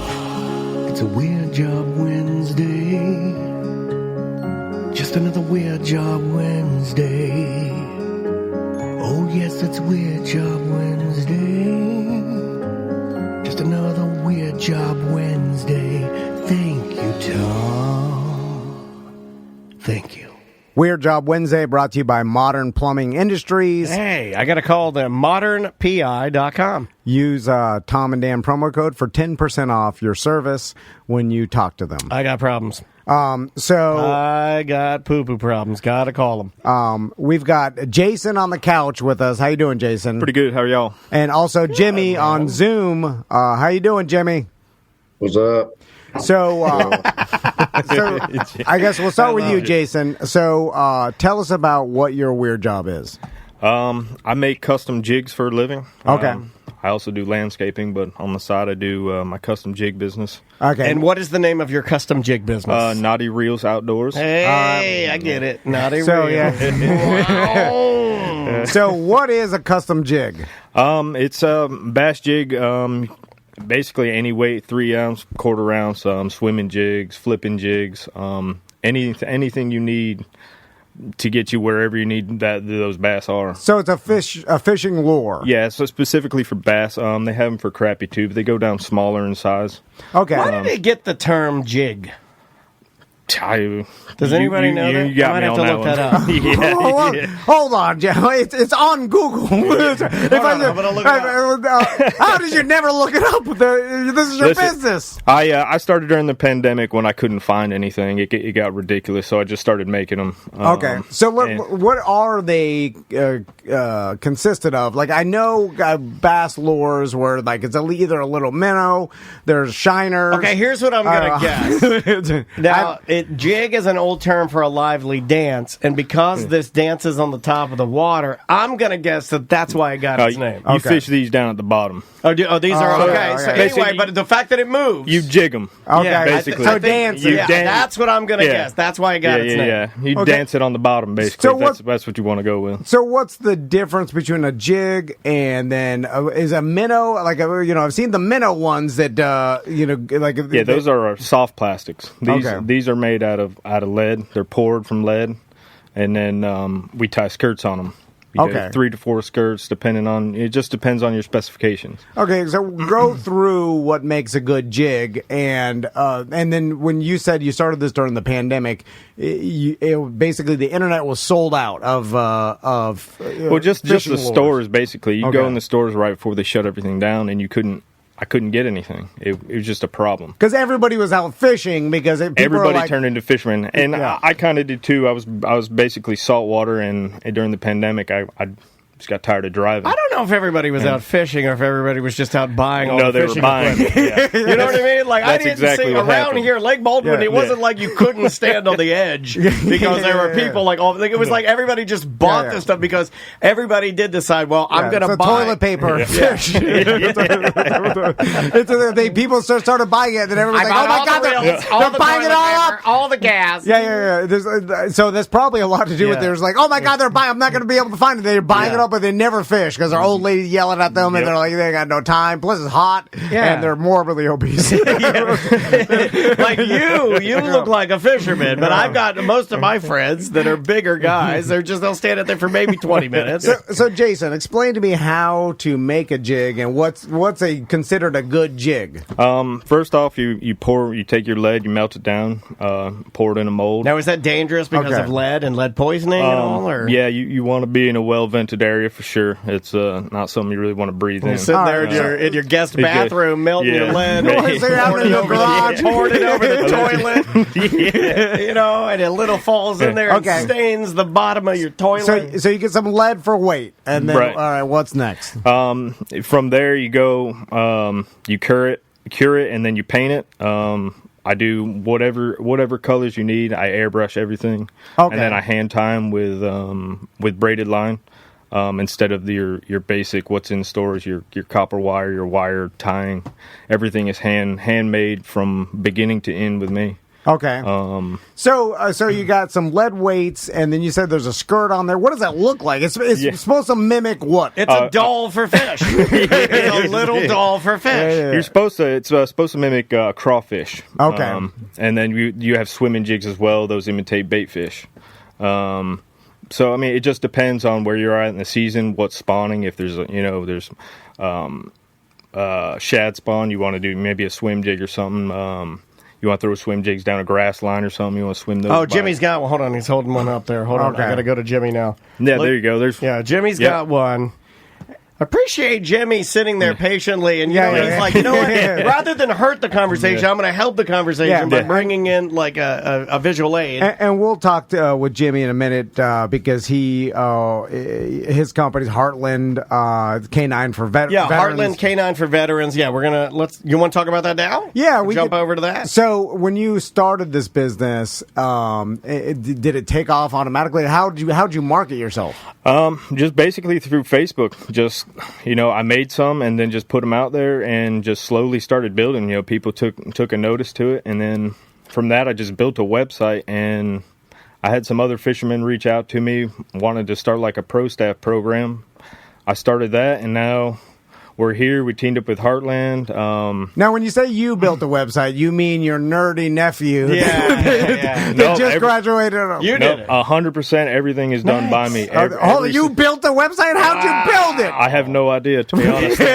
What would you use? Squarespace You got or a something? Wix? I got Wix? it's all through Shopify. I did everything through the Shopify. Damn you, Shopify. okay, You're well, making dum-dums. Well, just say you got a Shopify. When you say, because then I put two and two together. Well, wait a Jason, minute. Why you got to knock him down a peg? Well, Why can't he? I'm not because- smart enough to build Okay, a well, website. Where's your Okay, website? Where's your website? Well, Jason makes me look bad because Jason's Wait a minute. a Why is he landscaper. making you look bad to come in here and talk about his business? Well, because when you I'll he's not explain. stealing your shine. No, but when he's you- not stealing okay. your shine, sir. Give him his flowers. Yeah, I need my flowers, Tom. To steal that from Bill Bellamy, I guessed it. Go listen to that. Right, that's like when you say like you built a website, everybody thinks You were in there that writing the code. You're actually building a there is- website. there is an aspect of that you have to do with Shopify that I did have to learn, but I mean it's pretty much In your face, Tom. Follow- You see what he just did? There's a lot of following. It's one step I've seen it I before. bet Jimmy. Hold on, where's Jimmy? Jimmy, can you make a website? Yes. Well, Jimmy works go, in your for a face. charity. In your I think face. Jason's a landscaper. He's a jig Both maker. of these guys. Jimmy made a website. Jason made a website. You're weak. Because You are weak. they're like, oh, Tom, you don't know nothing about computers. I'm like, no one knows nothing. And then only a certain percentage of the world knows. And then you go to that, and then they do it. Don't let him. Oh, I'm not worried Well, about I it. can go to Shopify and sign up, and then put in my email address. So, Jason- and then I just put they're like, insert No. JPEG here, and take a No, picture no. and It's- insert the JPEG. It's harder They're than like, that. what price do you want to sell? And you put the price. You put the description. vein is No, I'm just popping saying. Jason knows. It's just putting the So, price Jason, and description. You're not writing. How did you meet Jimmy, and how did you link up with doing the and helping out for Jimmy reached out to Heartland me. for K9 for veterans? Jimmy reached out to me to as a member. He signed up as a member. I have a membership page there if y'all want to subscribe to that or anything. Oh, nice, like BDMs. Yep, we do a whole thing. Very cool. That we do tournaments. We use Fish On Tourney as we partner with them as well, so you get points for that, and that's a whole other thing. But I met Jimmy. He reached out, became a member, and then from that he talked to me about Heartland, and then here we are. I ended up doing a specific jig for them called the Heartland. It's red, white, and blue, and right. all the proceeds from that jig go straight to Heartland. Yeah, Oh, cool. so Jimmy, Yeah. tell us a little bit about Heartland, what Heartland does, and how our listeners can help out. Absolutely. So Heartland Canines for Veterans has been around since 2015, so more than a week, which is awesome. You know, it's tough to find out of nonprofits nowadays because everyone wants to help. They just don't know how to help. Right. But we provide service dogs, trained service dogs for veterans. So it's an amazing program. The VA recognizes service dogs as like prosthetics.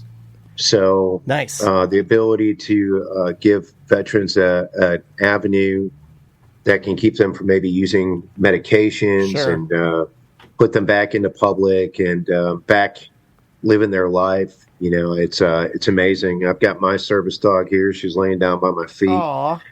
And it's awesome. It's a great program. We veterans will reach out to us, say they're looking for a service dog.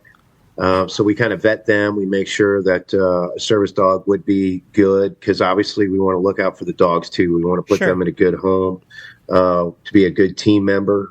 Then we provide the training for the veterans and for the dogs, which are just important to know both. And then we put them out in public, you know, giving them opportunities to re-engage in life and be productive members of society. What are most of these dogs, if you don't mind me asking? What's the breed? Yeah. What would you say most of the dogs breed? So really it varies on the needs of the veteran. A lot of the dogs we use, like I have a golden retriever. I could probably bring the computer down so you can see Riley down here. Riley. She's down there laying down. Riley. Yeah, y'all can follow her on Facebook too, Riley the Service Dog. Riley, Yeah, she's got her own page. Oh, that's Yeah. awesome. So we've got golden retrievers. We use full-size poodles, Newfoundlands, Great Danes, obviously German Shepherds. Really, a Great Dane can be a service I dog? think so, yeah. Yeah, so honestly, it's really the needs of the veteran. Depending if the veteran's facing PTSD, Sure, or anxiety issues, or has mobility issues, and then they need a bigger breed, we're there to provide that for them. But that's awesome. Here's this is why I get mad at Crystal and my family when they beg for a dog. Is because Wait a minute, what does that have to do with it? It's all going somewhere, I promise. Hey, look, Jamie just we're said, doing, listen to I my always look at it like this. I always look at it like Jason this. just- We're doing some good by getting the word out about the charity, no matter what. Well, just no matter what, Heartland K9 for veterans. We're getting the word out. As and I'm now hearing Jimmy Tom talk, is mad about his wife. It's all about Tom. Well, that's not all. I'm sorry. Listen, I want to help. I have to yell for a second. Jimmy got him. Because Jimmy got him. Jimmy's talking about all these purebred dogs that are awesome, and because they are awesome, right? And because I have and a my purebred, wife, I have a West Highland. He's awesome. And then someone went to the BDM event, and they're like, "Look at our new dog." Oh, the And they're- Gold Retriever. Oh, and that was it's a that was gold- Lincoln. and it He looks was like beautiful. His name was Lincoln. I He was mean- a beautiful puppy. I mean, it's perfect. It's the American dream. Yeah, He's he's the sitting American there. dream. I mean, he looked like the only Yeah, thing more I'm like- American would have been an American flag. Like it was, he was sitting there next to a cold beer in the sun. I'm like, oh my god. Yeah, and then but Not a because- Bud Light though. Yeah, right? yeah. My wife only wants to go rescue the dogs at the pound. The lumpy I wrinkle think dogs. a lumpy, bitey bulldog at the pound, and then we gotta go and cage by cage and find the lumpiest one to save. And then you got Oh, something. it's gonna be so. And it's gonna have a stink mouth. And you can't do nothing. Yeah, so our teeth are all rotten already. And then it's like, well, there's a reason it's in this cage because no one wanted it. And then so why do we have to get these? And then she's like, oh, it's because they all need of a home, because did you, and we Jimmy, need to save the all the good unfortunates. ones are going to the veterans like they should. No, there's you can pay for We good get a ones. lot of people. We get a lot of people that reach out to us. They're like, "Hey, I see what you do for Heartland and stuff. Found this dog under the highway overpass. Do you think you can make it a service dog?" It's like, probably not. Of course not. Jimmy, It's already too old. He's not BSing over here. Because you have to train a service dog from birth, basically, when they're a puppy. So, Pretty close. Once they're already been burned by a million cigarettes, and they're 8 years old, and they're in the goddamn jail. Oh, that thing's gonna be shaking under your bed. That's a real thing. National average to train a service dog is between $10,000 and $30,000, depending on Good Lord. the training for the dog. We provide this to veterans at no cost. That's awesome. And we rely on all the donations and contributions and grants and some of the programs that we run. And I feel like it's my responsibility to make sure that we're going to put a dog in that we know that's going to have a good, healthy life, that's going to, be able to train really well, that's going to be able to be a good contributing team member to this team that we're creating. And if we're getting all this money donated to us in different forms and fashions, we want to make sure that that money's going to the right dog. We'd hate for it. I've had people all the time, "Oh, it's a great dog for me, but it's got a little bit tough time in public." It's like, well, that's kind of tough to train out. And it's possible, obviously, but what goes into that to actually be able to do that for the dogs and for the veterans, we got to we got to think wisely in it. It's not that we look down on dogs that are, coming from different locations, but I've just got to ensure that the dog that's going to be provided for the veteran is going to be able to do the job, do it right, and live a good, healthy life. And good for the dog too. Yeah. I mean, that's the terrible part is that it's a two-way dance, right? Like, if you got the veteran solved, it may not match the dog, and you want it to be perfect and all the way across the board. You can't be giving a veteran a lumpy pit bull. Don't give him a lumpy pit bull. It's already got stage 3 lumps. Don't they deserve a little better than that? It's bite crazy. The guy is battling PTSD. Yeah. Watch his family and friends die, and you're going to give him a lumpy pit bull?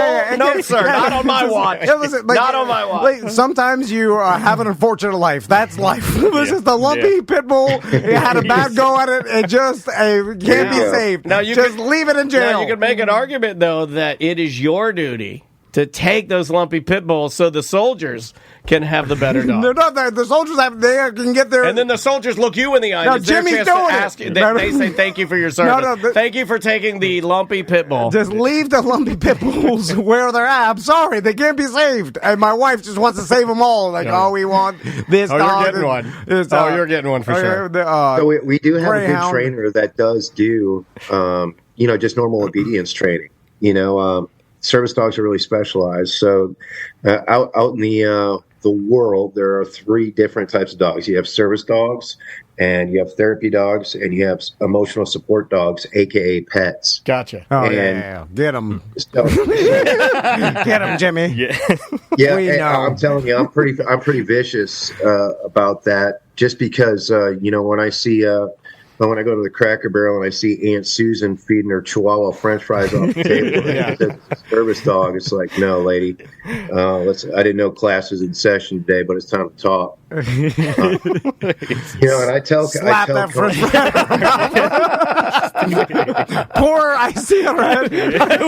I would give anything to see Jimmy with no smile on his face, just pouring an unsweetened ice. I've just got one of those natural looks, and then I start throwing in the knife hand, and they're like, "Oh, Does it? It bothers the crap out of you because You start kicking the rusty saws off the wall. Let's be honest. It makes your life a lot harder, and it makes the servicemen who have these emotional support animals or service dogs. It makes all of it a lot harder when people abuse it. Correct? yeah." And unfortunately, it happens a lot, and especially when people love their pets. They want to bring their pets, but there's just something different about what a service dog actually does. And, businesses, they feel kind of pinched by the Americans with Disabilities Act about what they can say and what they can ask and how they can approach that conversation.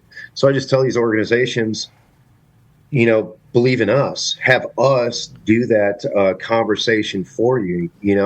I'm not looking to take anything away from anyone that wants to have a service dog or feels like they have a need for a service dog, but we got to get a handle on it. And that's why with like the veterans that are coming through our program too, the biggest thing is on our vetting side. So I want to make sure that we're going to have veterans that the first question that we always ask veterans that we're looking to come into our program are you willing to be the center of attention? Because, sometimes that's good, sometimes that's bad. So we have to be able to teach, de-escalation techniques, how to have that conversation with, Susan behind the register that doesn't know anything about service dogs, that wants to run her mouth a little bit, how you can direct that conversation into education, how you can let them know that, this is a legitimate service dog. So what we've done, like for our service dogs now, what we just got copyrighted is called the BARK code, which is an actual QR code that'll be on our service dogs. So if anybody has any questions, they can just put their phone right up to this QR code and show all the services that the dog does. Wow, that's if they have any questions, it's got our contact information on there, because I feel that's my responsibility, is to have that conversation. I want these veterans to be able to go into public, feel confident that they're not going to get, past a level of harassment or questioning that's going to be uncomfortable to them. And what can I do to help, add some more legitimacy to the service dog program, because a lot of it has gotten out of control. And I'm the first one that'll step up to plate for, big organizations that just don't know how to have that conversation. So we provide the education, we show demonstrations. Jimmy, I feel like Susan has already ruined it for everybody, because now anytime I see a service dog and you don't have giant dark glasses on, I'm at least already questioning it. I'm just like, what is that? You know what I'm saying? Like, hey, you better have big grandpa dark glasses on to walk in the. You better live crazy. Because if not, I'm just immediately, because of Susan, I'm like, wait a minute, what service is this dog doing? I never get asked. And that's probably because of the disgruntled look on my face. Well, because Jimmy, I can see your piece on next to your T-shirt too tight. I can tell in your beard. I'm not questioning nothing. I can see by your beard that you are a man of few words. Yeah. Anyway, Jimmy, I want to get back to talking to Jason about Naughty Reels, but again, where can people I use his jigs all the time. find your charity? Yeah, how can our listeners help out if they want to, help you guys out? Well, the biggest thing is, so I sent you guys a link that goes to, we've got Veteran and First Responder Appreciation Night coming up for the Joplin Outlaws. Nice. Which is a Mink League baseball team. So if you're not familiar with Mink League baseball team, it's college kids that play college ball but still want to play in the off season. So they play for these different teams. Oh, wow. And we've got Joplin Outlaws here. So this is my 5th year running it for them. And they can actually get on and find, they can go to our Facebook page at Heartland, or they can go to our website, www.heartlandcanines.org, and that's the K9s.org. Gotcha. And you can actually find links on there to go to this baseball game. And what we're doing is people from all over the nation, anywhere they want, if they have a veteran or a first responder that they knew or know that they want to endorse for this, they can get on there and buy a ticket for them. Even if they can't attend the game, they buy a ticket for them. And what we're going to do is we're going to put that name and their branch of service on an actual placard that's going to go on one of the seats. Oh, that's cool. At the baseball game. And we're going to get a big drone picture, and we're going to get individual pictures, and we're going to put up our website. And it's our way for people to be able to help out at, completely tax-free where everything's going to us. Everything's going to Heartland. And they don't even need to be there. That's great. That's really cool, man. And it's also like a nice tip of the hat to maybe a little honor. You guys don't let Coast Guard in there, do you? You can't be a Coast Guard. I mean, dude, I'll tell you, there's some hardcore Coast Guard guys out there that can hit a target from a long range. That's a joint, right? I mean, they might wear their hands a little bit tight, but that's whatever. Yeah, I gotta hit a true. I know where you're going to toe the company line, Jimmy, but we all know what the Coast Guard do. Hey, they're out there surfing, fish whistle. Jimmy, thank you so much for the time, man. Thanks for all that you do for the charity, and we appreciate it. And hey, if you ever need, to beat the drum about something like the game, again, it's June 17th. Then hit us up, okay? Yeah, absolutely. All right. I appreciate you guys. All right, man. Jason, you're a rock star too, my man. Yeah, appreciate you, Jimmy. All right, man. We'll talk to you soon.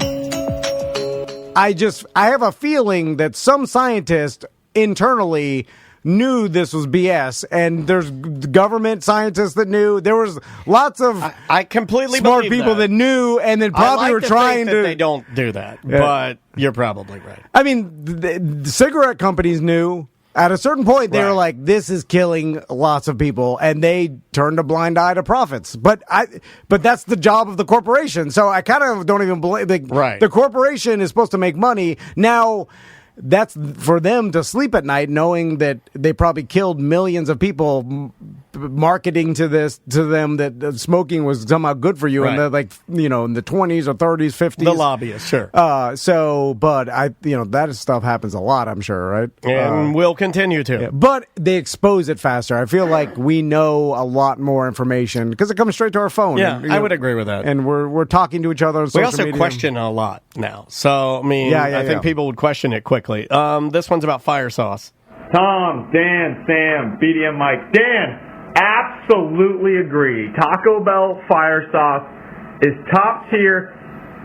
Might even be my favorite hot sauce. Ooh. Oh, I feel bad saying that. I wouldn't go that far. I'm with you, man. That's just amazing. I at least have 5 packets in the drawer at all times at the house. BDM for life. Love you guys. It's a comforting thing to me when I make at home, like crispy Americanized tacos. Yeah. I like to have fire sauce. I'm a fire sauce guy. Although it's false. It's What do not. you mean? It's not better. You perceive it as better because of nostalgia, I believe. I would agree with that, but it's not. I would say out of a lot of taco sauces that I've had at a lot of different taco restaurants, it's not terrible. It has its place. No, it's good. It has its place. It's got a good flavor. It's got the right amount of heat. And it's comforting to go with what you're saying. Yeah, It is comforting to me to put it on my tacos. Because I remember in high school eating gorditas with fire sauce, and me, enjoying it and that time. So it all goes back to nostalgia, I believe, because if you put Taco Bell fire sauce next to like a Valentina's or like any of or homemade, make your own, it's going to be superior. It's like telling me that some domestic beer is going to be equivalent to any craft beer. It can't. It's just it's better ingredients. Better pizza. I know how that works. Yeah. I'd listen to Papa John. Well, pre-N-word Papa John. watching my fat, soon-to-be pee-pee dog waddle in the middle of the night and not take a pee. It's so unathletic. It looks like stop motion animation from my childhood. Thank you. Bye-bye. He's just called in to make fun of his dog. Well, don't be mean to your dog. Man, like old dogs at the end of their life. We got one. Maggie is real bad, dude. My buddy has two bigger dogs, and they're like 15, 16, like 17. Like old. My God, and they start to stink. Oh, they're stiff-legged, walking around like they get their back legs. Maggie's back legs shake. Yeah. Like an old truck that when you pull up to a stoplight and you think is going to shake the door off. Yeah. You got to be moving for like when she's moving, she's fine, but if she's standing still, her back legs like. And they're like constantly in and out because they can't hold their pee anymore. They can't stand still, and they're confused at all times. Like they don't know where they're at. And I'm looking at this. I'm like, why did you do this to yourself? Where am I? Like because no matter what you have, you're gonna have an animal unless they die suddenly. Yeah, which is almost a blessing if you think about it, because the rest of the time, Maggie's not. Maggie got a stank mouth, and we thought she was coming in for a landing. Right? 2 years. I mean, she Lena stunk so bad, dude, in her mouth, and we're like, this is it. She was laying on her side. I'm like, this is it. And we took her, we got her some antibiotics, gave her the antibiotics, back to normal. You, you get one antibiotic pill in her, mouth is perfect, back to normal. Yeah. I mean, dogs will like just draw it out for years, and that's what I'm doing now. They get bad, and then it's like they get all lumpy and skitty. She's gotten to a point where she can't really bark anymore. She just makes noises. Yeah. So when she doesn't like a Dansby, the West Highland Terrier, she makes this noise. I can do a perfect impression of it. It's not really a bark. It's more like this. It's more like a, hey, hey, hey, hey, hey, like that. Yeah, it's disgusting. It's real bad. And then you start justifying it, because I know we did this with Lena, where like you don't. What would anybody do? Would you think bad of me if I just covered her with a pillow and just sat on it until she stopped moving? Society would. But I'm never. What if I never tell anybody? Just take it to my grave. You can tell me, I won't think bad of you. I'll be like, you probably put it out of its misery. Probably. It took me a while. It got away. She got away. I had to chase her through the house. And so it's like she's terrified. She lived a long life. Like, I do not But care. Last 5 seconds are excruciating. There are people that keep the animals, I think, too long. Like they get real bad. I've seen people keep the small pee-pee dogs. They're like 18, 19. I mean, some you're like, what is this, a Guinness Book World Record? Maggie is coming up on 17. Bro. Yeah. 17. Their gums are jet black. She doesn't even have any gums. And her teeth. Yeah. Her teeth, they're brown. First of all, her teeth are wooden brown. I swear to God, it's like looking in George Washington's mouth. It's wooden brown, and it stinks. Yeah. And her teeth are so crumbly that she can't even eat like regular dog food. Yeah. And they can't do anything. Can't do anything. Too old. She can't run. She can't barely walk. She just sits there and dies. And then we tell ourselves, well, we can't put them to sleep because that would make us monsters. But I think you can. I think if I took that dog to the vet right now and said, look, her quality of life's real bad, and I think this we're going to call it. Yeah, but that's your perception of their quality of life. Would the vet let me do that? Yeah. Or would the vet judge me? No. Once the dog is 17 years old, I think the vet's like, anything goes. I mean, we'll kill anything. It's there, yeah. But people do have different perceptions of quality of life. Like, I remember the dog that I'm talking about that was 17 and a half, and it was blind, milky eyes. Oh, the milky eyes. The tongue was just hanging out of its mouth. Yeah. It lost all its hair on its ass and tail. That's what happened. So it looked like a possum. That's what's happening to Tony right now. All of his hairs on his ass are falling out. And they had to go and go outside and hold it while I went to the bathroom, and then it just lived on this pillow, right? Yeah, that's what Maggie's on, a silk pillow. She just sits on a silk pillow. We carry her around like a demigod. And then they were like, well, we give it pain pills. And then, no, she's not on any medication. And then Maggie is all natural. And at a certain point, you're like, well, whatever you want to do, it's your dog. I don't care. I mean, I don't know. Maisie loves her so much. It looks like it was screaming, "Kill me!" I don't know. Like, it looks real bad. But you say, I mean, it's none of my business. It doesn't even know who I am anymore. But the only way Maggie knows that I'm around is if I put a hand on her. And then she has to lick me and taste me to know who I am. Yeah. That's the only way she knows. She probably didn't even know. She'll taste me. Her brain is rotten. Yeah, It it's can't rotten remember in there. nothing, right? Yeah. Oh my god. It's remembering 1 minute at a time. You're right. I'm glad you've talked me into killing her. You're right, man. I don't know. You're right. But I may go or Thank God Tom talked me into killing my old pee-pee dog. What's the easiest way to do it? Now, if my wife finds out That you killed my dog? No. Or you talked me into killing my dog? No. She finds out that you killed your dog. Oh, she'll then- stop being friends with me. Yeah, and she'll stop being friends with Andrea. Yeah. She'll be like, "Oh my God, they're He's an animal. He's a monsters." monster. Yeah, because they killed. He's the same as the Idaho killer. Because they weren't willing to take it outside on his pillow and clean up his. Take it out and put its silk pillow in the sunshine. You're its slave now. Put its silk pillow in the sunshine. How come you didn't cook it a steak? Crystal will care for an animal for too long and go beyond What happened to anybody will Garage do. Cat? It died, right? Or it ran away? It It's on the died, loose. yeah. No, it died. One day it just was in there dead. I Oh, think. good. That's good. That's what needed the to happen. eyeball. Finally, Yeah, the eyeball burst and its But- soul escaped into the... Her mom will save an animal. They'll. What does she do with the carcasses of the... She doesn't like stuff them or freeze them or anything? or No, and she doesn't even bury them in the backyard. She just I leaves don't them in the think. garage and lets the rats pick their... No, I think she pays to do the cremation, and that's then, very but nice. I don't know what else. I don't know what. I never find out what happens after they die. I don't know. I don't ask. No, I don't even care. in there. It's a tapestry of nightmare. You can walk in there. It's like a house of 1,000 corpses. If you tell me what you did with your buried house cat or what you did with your dead cat, I will not care one bit. I will not be interested unless if you Cats taxidermy mean it. less than dogs, right? See what I'm doing there? That's what hot talk show hosts do to like whip and get people mad. Yeah, You say yeah. things like that. It makes them mad. I think the stereotype is that that's true, but there are people that love their cats. cats. I think maybe even more than the people who love their dogs. I don't know. I think but how could you? Because cats seem to be pretty independent, and dogs are, they're happy to see you every time you go home. They seem like they're obedient only towards you. Cats are kind of like indifferent. Yeah. They'll come by, they'll rub your leg. Yeah, you're here. Okay. Yeah. Which Hey, good to see you. I kind of like that about Yeah. cats. But they do in the sand that you have to leave open air in your house, and that what do you do? That's a no. That's a no-go with me. Let's try this one.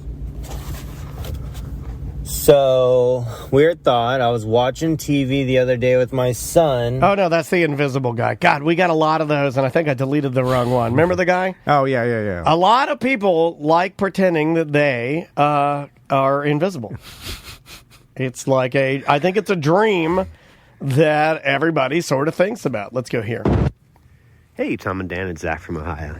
So, Tom, I heard you got your kids video games for Easter, and one of them was Cuphead. Cuphead is a very, very difficult game. It's like incredibly hard. It's a 2D side scroller, meaning old school Mario, but it's made in an old 1930s style cartoon. It's the only game that looks like this. It's very beautiful. But that shouldn't discourage you from encouraging your children to play this game, because they're passionate about video games. They're passionate about nothing else. At least that's what you say. So if they get upset that they keep losing over and over, just encourage them. Play it with them, and maybe this could be something that really put their ass in gear. They could do something incredibly difficult, and they could beat Cuphead. That would be very cool. You know who I'm mad at? Right. I'm mad at non-parents giving parents quality advice. Okay. And here's why I'm mad.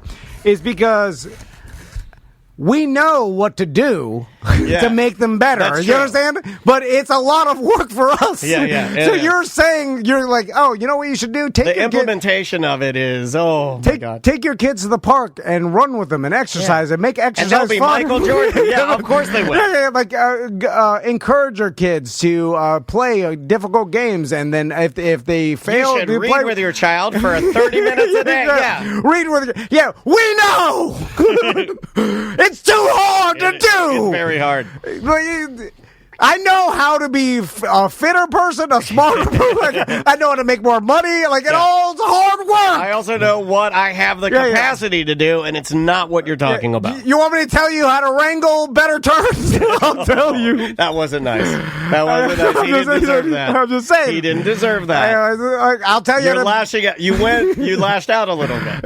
Hey, you show up 10 minutes early to work every single day. Never call off sick. Every single client, go above and beyond. Put on the booties. When you're wrangling those turds, make sure to clean up after yourself. You're lashing out because you're angry. Then, you're angry now. Hand them a business card to ask them to rate and review but wash your company. Turd hands first before you clean your van every single day after work, or get up early and exercise. Wait, what do you think? We all know what to do. Yeah, you're right. You're right. Okay. You feel better? Zach from Ohio, you think you're better than us? Okay, all right. Slow down. Encourage your kids to do something hard, and over time, they'll learn to appreciate. You know how hard that is? It is really hard. They don't want to do anything hard. They want to play the easy games. And what am I supposed to do? Like, no, then if there's a huge fight, I'm like, play Cuphead. Then they're miserable, they're crying. Do you know how long it took me to get Maisie to understand the concept of practice? It took forever. Forever. And I still don't think she has it fully down. Yeah, but it's not like you sat down and, Tiger Woods' dad made her dance every day in the garage. She chose to do that. I have nothing to do with it. Yeah, it's not like you every day. Don't even try to give me credit for it. I don't do anything. I pick her up and take her to the studio. Does she cry every day? I don't want to go, and you force her to go. No, she wakes up early to go, right? So it's easier. It's natural. Yes, it is natural. If it was hard, she probably wouldn't do it. She absolutely would not. If you had to wake up early every day, and she wouldn't be there, and force her to go. That'd be better for her if she didn't want to go, but she wants to go. I lucked out. It's luck. It's all luck. Yeah, I'm beginning to believe that. Let's try this one about unibrows. Guys, I had massive unibrow in high school to go with my mullet, and waxed that bad boy about 6 times. It stopped growing. It's that simple. No, that's not how it works. What causes it? Like, my buddy Fernando. Does he have a unibrow? He had one in high school, although he doesn't now. Why do people choose to keep it? Like, why do some people rock it? They make me angry when they rock it because I'm like, well, now you're trying to you're trying to normalize it. You're taking the power away. Yeah. No, we used to make fun of him. He didn't know. He didn't have my God. My eyebrows are making me sneeze. He didn't have the tools or access to anybody to wax his eyebrows. His parents are like his dad. Yeah, but some people his Spanish real man dad just yelled as you go to school. Some people rock it like it's a badge. Yeah. Again, they're trying to normalize it, but it's not normal. It's grotesque. Don't say that. Tiffany's son had one. No, I'm joking. I'm joking. He asked, Tracy reminded me, he asked his mom. Yeah. He's like, I want 2 eyebrows like mommy. And I guess she waxed it for him because he's adorable and he used to have a unibrow. I don't think it goes away though. I always thought it meant. Now this is I don't know what I'm talking about. Pulling out the hair follicles. I always thought that if you had a unibrow, I was always there was a little tinge of jealousy because I was always like, oh yeah, that guy's got a lot of natural testosterone. No, yeah. I seriously thought that. Yeah. I don't know what I'm talking about here. Look, this is not science. Yeah. This is me just applying something dumb that I heard or made up in my brain. All this Spanish real man. Thank you. Yeah. So when I saw Tiffany's son, and I know her husband, and he's a muscle man, real man. He's from Iran. Yeah. And I was like, well, this guy's an Iranian real man, and he's got a ton of testosterone, and that's a real man right there. Yeah. And that's why he has a unibrow. And I've always... real baby. Yeah, he's a real baby. Yeah. And you look at him, he's like a good-looking real baby. Yeah. I've always associated extra hair with being tougher, more testosterone, more of a man. Correct. I have wispy little... Although... I started growing chest hair. Yeah, that's because you're on the tee. No, I promise I'm not. And then I wondered why. You getting a nice little patch? It's more than I used to be. I'm like 41 growing chest hair. You got to get a necklace like I got. Started rocking a necklace. Andrea likes it. It's dangling on top of her face when I'm pumping it. Oh, you got a dangler? Yeah, Look. I started wearing my necklace again. Okay. All right. What is that? It's a monster dog tag? It's a monster dog tag. It's a 007 right here, baby. Got that at Goldsmith and Jewelry Shop. All right. So why'd you start wearing a dangler? Because I wanted to showcase my chest hair, and any man that's got a good crop of chest hair, you put a dangler on it to showcase it. I'm getting my earrings back in too. Oh, like their gauges? Yeah, I'm getting my gauges back in, and I'm getting my nipples pierced. And I'm going to put the big, like Otto used to have on the Phillips style. He used to have the big mega. I'm getting the big megas. I'm gonna get them in there, big bull nose, so it pulls my boobies down. So I have long boobies. Yeah. Isn't that uncomfortable when the people that have that, like, don't you just want to lay in your bed with that? Don't you want to lay on your belly? You're looking at a copy of Good Housekeeping, and you have to position yourself differently because your nipple rings are digging into your breasts. Yeah, like at a certain age, aren't you just like, what am I doing this for? Like, just take them out. Yeah, I just want. That's what I told Andrea. She'd still be rocking her belly ring. She used to wear the belly jewelry, the ones that would dangle down to her. You know what? You know, like she'd always. That was a long time ago, though. You mentioned that, but that was like she would rock it right now if she could, dude. Would you Ask still? her. Okay. Yeah. No, I think she in the chat room. My wife would rock her belly jewelry, and she still plays with. I'm gonna call her out. She still plays with the hole. And all you women that took your belly jewelry out that were moms, you guys all still play with the hole and try to squeeze the stuff out of it because it never heals. So you disgusting ladies always picking at your damn belly jewelry or where it used to be. Stop it. It's disgusting. Don't be picking on that thing, man. Don't be squeezing it. Because it's like just like I have one ear that I think because I pierced it myself, it like I can always squeeze it. It feels like hard, like there's, what do you call it? Like a scar tissue in there. And it's still, like my ear always stinks. It'll stink until I die. I've ruined myself. Why doesn't it heal? I don't know. Weird. What do I look like, Mr. Piercing? I have no idea. I have no idea. Let's try this one right here. Hey gang, Mike B from the Ono Radio Show here, and I was wondering if you could help me out with a little problem I'm having. I've really kind of stopped enjoying going to family functions lately because I have an aunt who's just one of these super negative people. Every story she tells is negative. Almost every interaction she has with people is negative, and anything she relates to us, just negative, and it's just a bummer. And she really tends to just spread that vibe around the whole family function, so it makes it so I don't really even want to go anymore. Any advice how I should handle this other than just telling her to stop being such a... Okay. Family stuff is hard, man. Start making fun of it. And not making fun of it in a mean way. Is this one of your shame? Not even shame. Like I said, make it lighthearted. Okay. But just around your family, like when she says something negative, make a joke about how it's always negative, and then make it lighthearted because she may not even realize she's doing it. And then everybody. This is actually decent advice from you for once, man. Seriously, to throw a little humor at it, because never seeing them again, I feel like that's not a good choice. You're doing yourself a disservice. And now I know some people are just toxic people, and if they're bad toxic people, you shouldn't be around them. It doesn't matter if they're family or not, right? Yeah. But some people don't even know they're being negative. And because it's their personality or whatever, or maybe defense mechanism. Yeah, or I think you're right on that. They have social anxiety, so they just go negative, and they may be joking, and you just take it as serious too. Like there's people are bad at joking. Yeah, there's someone on the BDM page made a joke about our $5 shirts, and everybody attacked him. And he was just like, I apologize. I'm like, I'm so sorry. And he's like, oh, I was joking. He was, I didn't know, man. Because he just, no offense to him, but he's bad at joking. Plus, it's hard to joke with text. People take it the wrong way. You read it in whatever, tense or tone you want to read it in. So just start openly kind of joking about the fact that everything she says is negative. She probably, if she realized, like, maybe I'll say something positive every once in a while. Fire off a couple like, wow, with that attitude, you'll never get it done. Not passive aggressive. Joke around and be like, Nancy over here is going to hate it. I know it. And then everybody laughs, and Nancy I'm just Well, telling what if she goes, that's right, I do hate it. Then everybody laughs, and then you start bonding with your aunt just about how negative she is, and then you appreciate that.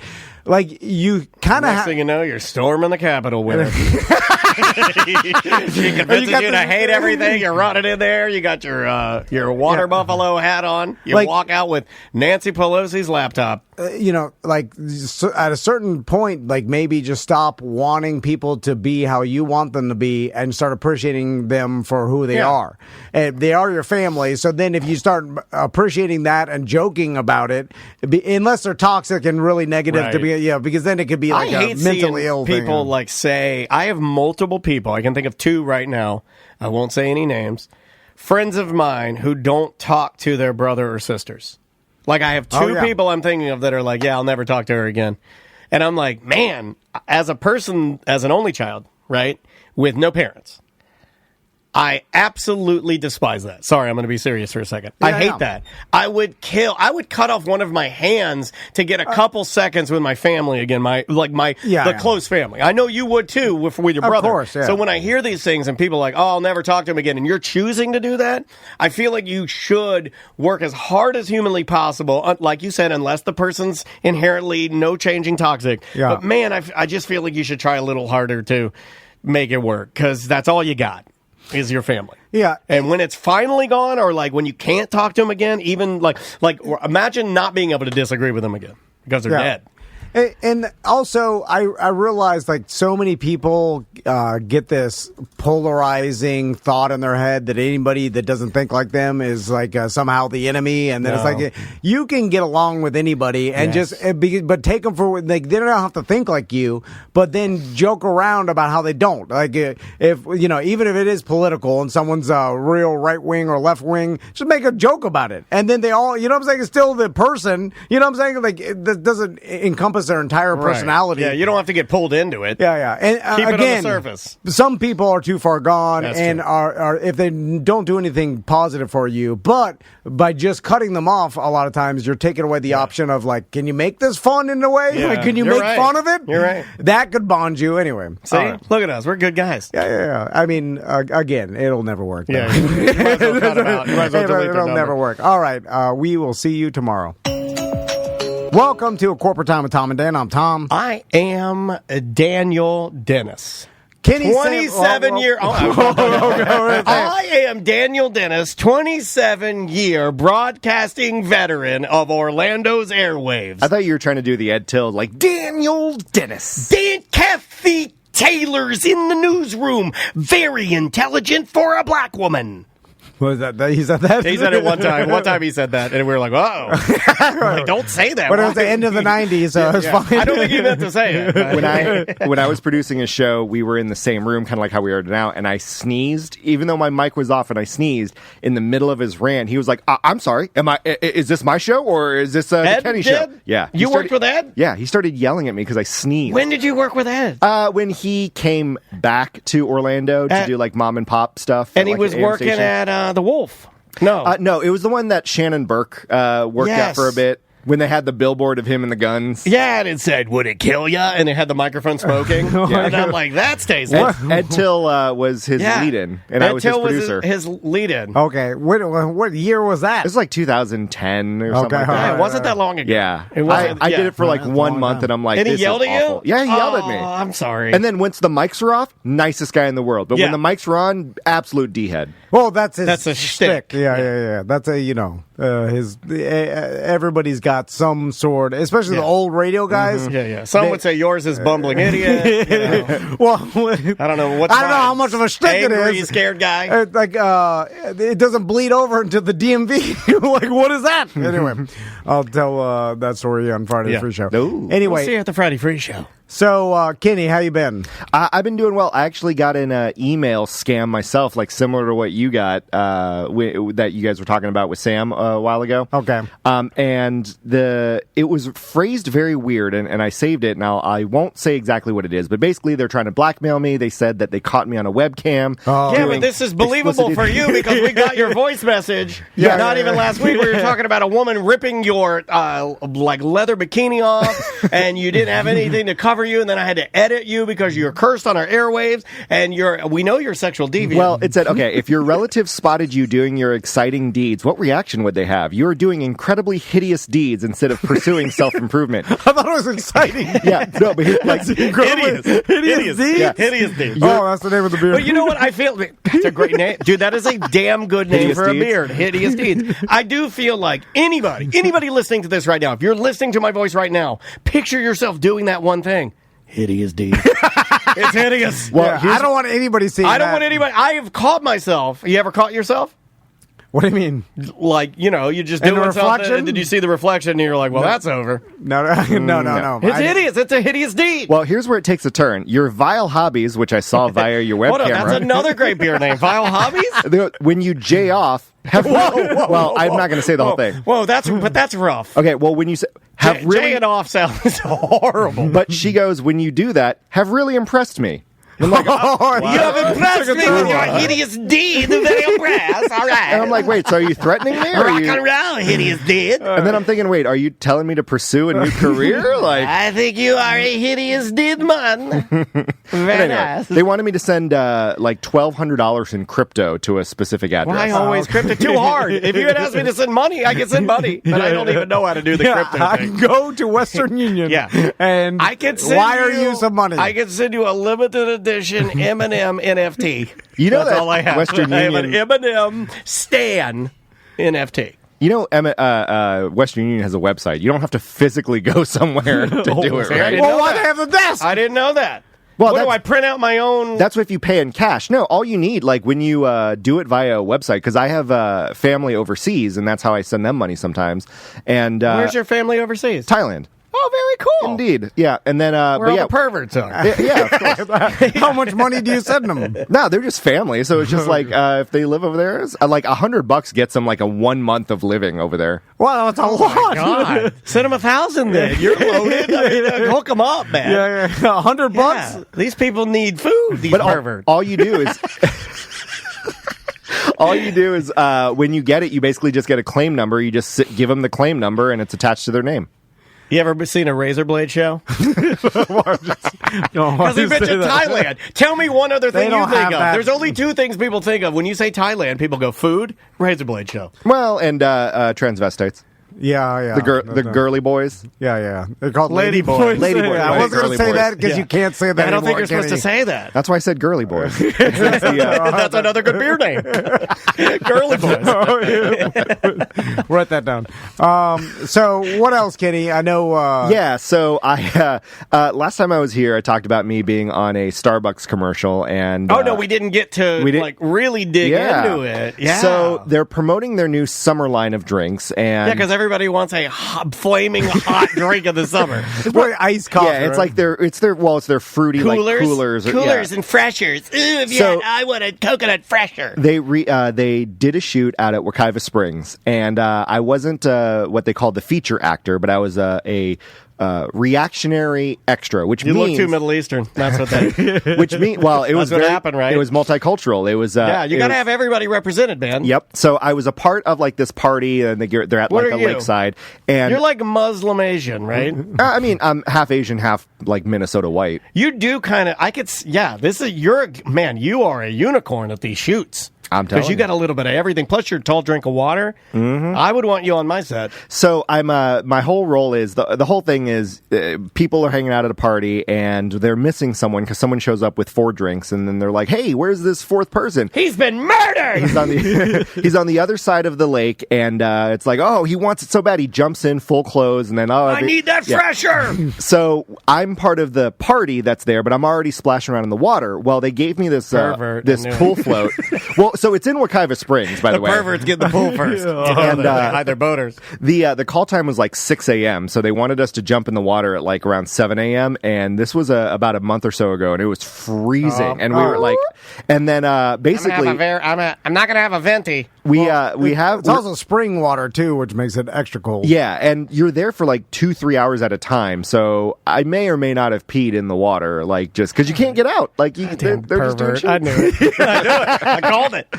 Well, they gave me a pool float. Initially, I was laying in it like a normal pool float, and the director's like, "Hey, you look like a floating corpse. It doesn't look good in the background. So can you just maybe idiot get out of the pool float?" Yeah. So can you just maybe like get the pervert out of the pool float, please? So they gave me. It's one of those like just. Long inflatable ones, and so they had me drape myself over it, and that's it looks, how I do it. It looks like I don't know how to use a pool float, like, and they want me to like splash around in the water and react to what's going on. And playing the part of Asian R word. Yeah, it looks like I'm drowning in the background, like I'm just like flailing my arms. So, how long is the shoot, and what do you get paid for this? So you're there at 6 a.m. for a call time. Then they fit you with outfits, which is weird because you're supposed to bring your own, and if they don't like what you have, they'll give you some. And I brought, guys, how I dress. I'm like, oh, I have like wacky whatever, too crazy for them. So they gave me like muted down Target clothes, but it didn't matter because they put me in the water, so you couldn't see any of it. So I could have just worn my own stuff. So you got like a muted bathing suit, a gray bathing suit, and like a tan tank top and stuff like that. These people are not fun at all. I'm going to bitch about something for a second because Isn't that our show?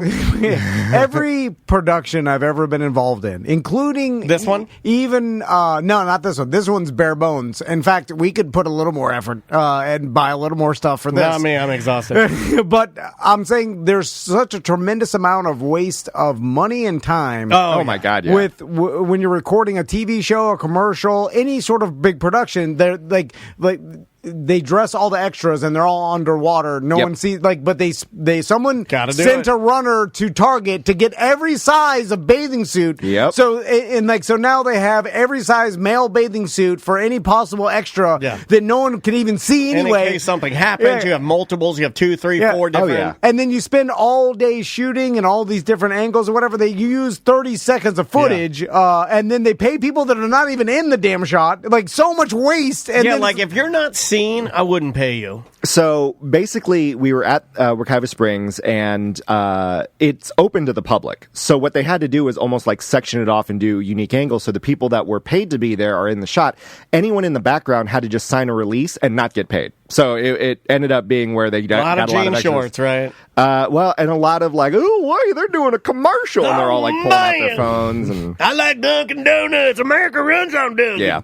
Well, so to answer your question, initially you're there from 6 a.m. until about like 2 p.m. So it's a normal 8-hour day. Not that bad. And the initial pay was $300, but if you were in the water, you got an extra $100 because it's technically hazard pay because you could conceivably drown. There was a guy like a frogman, full like camouflage head to toe as a lifeguard, like off in the distance, but he had to blend in. That's waste. Just in case someone did drown. That's waste. What's that guy getting? $5,000 to sit there in the frogman suit? Probably. Well, I'm sure you have to go through the lifeguard union or whatever. Like it's all that. It's like every actor, every person, like every grip has to go through the union. And they're like, oh, it's a grip's break time, 15 minutes, and everybody sits around. There is a waste. There's a sweet job that I've recently kind of heard about, and I'd like to see if we can find somebody that does it.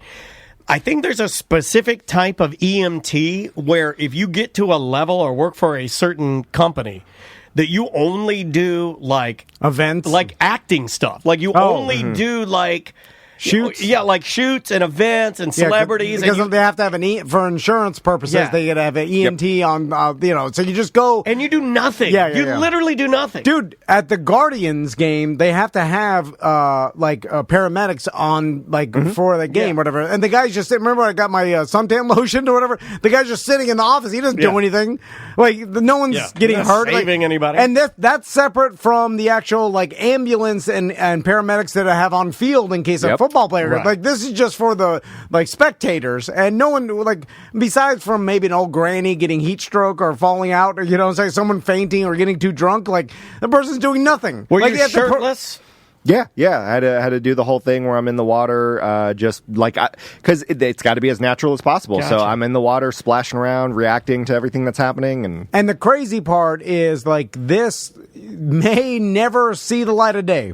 Well, so it's interesting because they did obviously the commercial, but then they have to do different shoots and different angles for social media now. So when they were doing it, they did the normal full commercial. Then they had to do like different cutaways and different everything. So we had to simulate being in the water at different areas so they can get certain close-up shots for social media, for like, YouTube ads and stuff like that.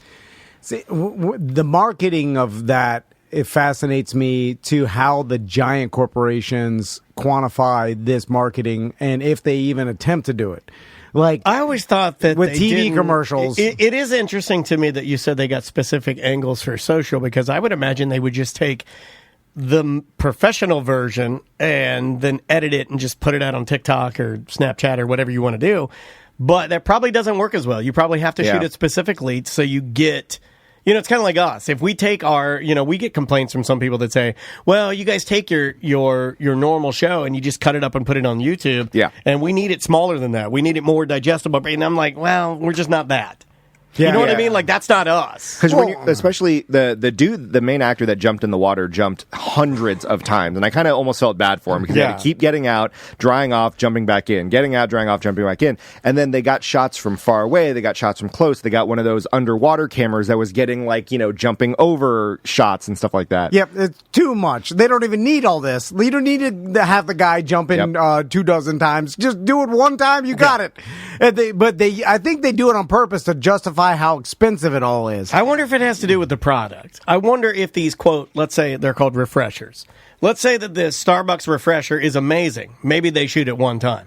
Or maybe if they're okay, we got to shoot it 900 times because it's just not that good. It's the budget that Starbucks has and the production company that Probably hired. never changes. Yeah. So not only was the production company there, but representatives from Starbucks were there having to oversee and monitor every shot and everything. Yeah. And these are just ad people, so they don't really care. So it was interesting just kind of observing the director talking about, hey, what the shot is. And the Starbucks people are like, okay. Like, they didn't really care. They're just like, yeah, we trust you that it will look good. Like, you don't need to explain to us how, this angle is going to have this in the sunlight and then this, reactionary shot. Yeah, because they're on location just because that's what they've always done is send someone from Starbucks, but they know they're not going to, because they're not a director, they're not in production, so they don't know. We're just here to make sure. I don't even know why we're here. Like it's a corporate waste of it all that drives me crazy. Yeah. It's like all this could have been done by Daniel for $500. Oh, yeah. Like, you know what I'm saying? That's like, true. By himself. Yeah. Maybe if nowadays it'd probably be paid like $2,500 to do this, but you could film the same commercial for $2,500 bucks and get damn close. Daniel could edit it, and then you can get some friends to do it, and it'll be 80% Pretty of darn what this good. costs, and this probably guaranteed. costs what? Tens of thousands, if not hundreds, because I guarantee, you're right, $5,000, we could probably pull it off. They probably spent $100K, and that was just for the day of. That doesn't catering and everything. Yeah, full catering, and that doesn't include flying in the executives. That doesn't include flying in the whatever. Now the talent, lifeguard, they probably had to rent out Wekiva, and Wekiva. Well, they tried. It's a public area, and the cost to do that was too much for them, so they had it open to the public. But that's why we also started at 7 a.m. because we were trying to get as many shots and stuff in there before they opened it to the public. Very cool. But just to film in public, you have to get some permit. I'm sure. Yeah. So, and they had releases galore. So, like I said, anyone even remotely in the background. So they did that shot, and then they ended it. And you know how they do the commercials where after the main event, they'll end up like doing a cutaway, and it's like, oh, they're at a picnic table now, all enjoying it. And it's like they, completely different scene. So they had us all do a fake barbecue scene, and they did the thing where they grilled food, but they only charred the outside to make it look like it. So the actors had to do the thing where they bite into basically a raw hamburger that's just charred on the outside, immediately spit it out, give them a whole new charred hamburger, do it again, and you might as well cook the burger at that point. I mean, if it's just char the outside, keep the inside raw. Why? Took too long. Why not? Took too long to do it because you want that. Even what's weird is it's a Starbucks commercial, but they wanted that thick, plump burger. But I'm thinking if you were to actually cook it properly, it would shrink it down. It wouldn't look look as good and look as fun. You know how to in fix that that? You environment. put an ice cube on top of it. Keeps your meat moist. Nice. Yeah, but they're just biting a bird, spitting it into a bucket. It's They like should you're video that. wasting it They all. should show the real commercial. Should be them biting raw meat and spitting into a bucket. Horrible. We love these refreshers.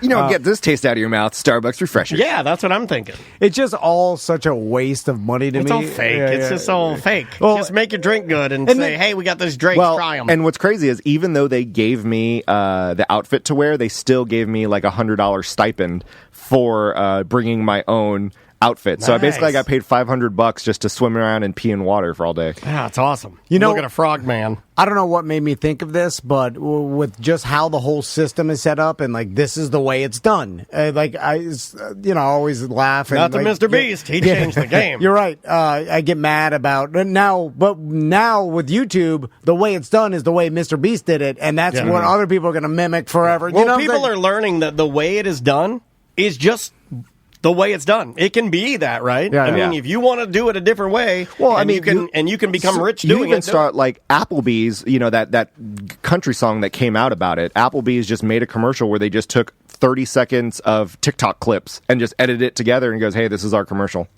So I have seen that's that. all you had Yeah. to do was just go out to them and be like, "Hey, you want to be in an Applebee's commercial? We just want to use your video." Probably paid them nothing, Oh, and yeah, then just just say, "Can we use edited, this?" edit Yeah. people dancing to that dumb song. Now, the reason a lot of companies don't do that, and I think and I was talking to Bill Bellamy about this when he was Yeah, and, right. and I Like, you know Bill Bellamy. because we were talking about Lamar Jackson, Yeah. and he is privy to Hollywood and the entertainment industry, Yeah. and so he knows more than anybody, Little different or angle. at least more than us. Like if you start messing or bucking the system, like a lot of people get mad and start to get nervous. And what he was talking about Lamar, he's like, if they let Lamar do this deal without an agent, then you're bucking the system that's full of agents that make millions It of dollars. all comes down. And then it's like, wait a minute, he could do this without an agent.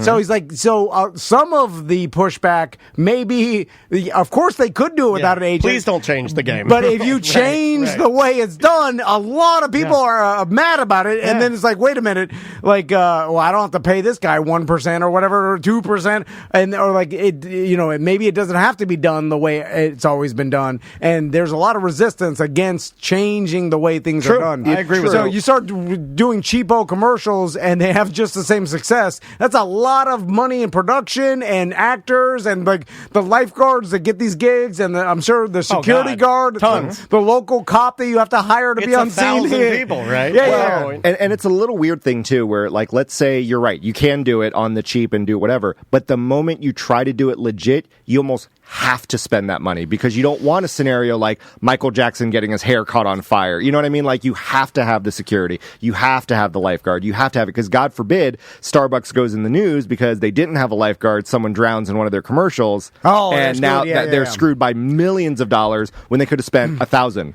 to just had of someone there. You would think though that there, because if I was the big Starbuck, Mr. Buck, and then I would say Starbuck. Hey, instead of because you First know name is Starles. You know- like Charles. Like- Starles Bucks. I don't know. I know Netflix has their own production companies now that film their own documentaries, but before, I believe, a lot of times a production company would film a documentary and just sell it to Netflix. Yeah, they shop it out. right? And then or to And they whoever get people yeah. to bid on it. And then so Netflix, that's way easier just to pay someone who already did the documentary or show or whatever, and I'm just going to pay you instead of having their own production company and of employees and going out there and filming the stuff. It's easier just to pay. So I would think just like, hey, I'll just pay someone to after they film the Starbucks commercial.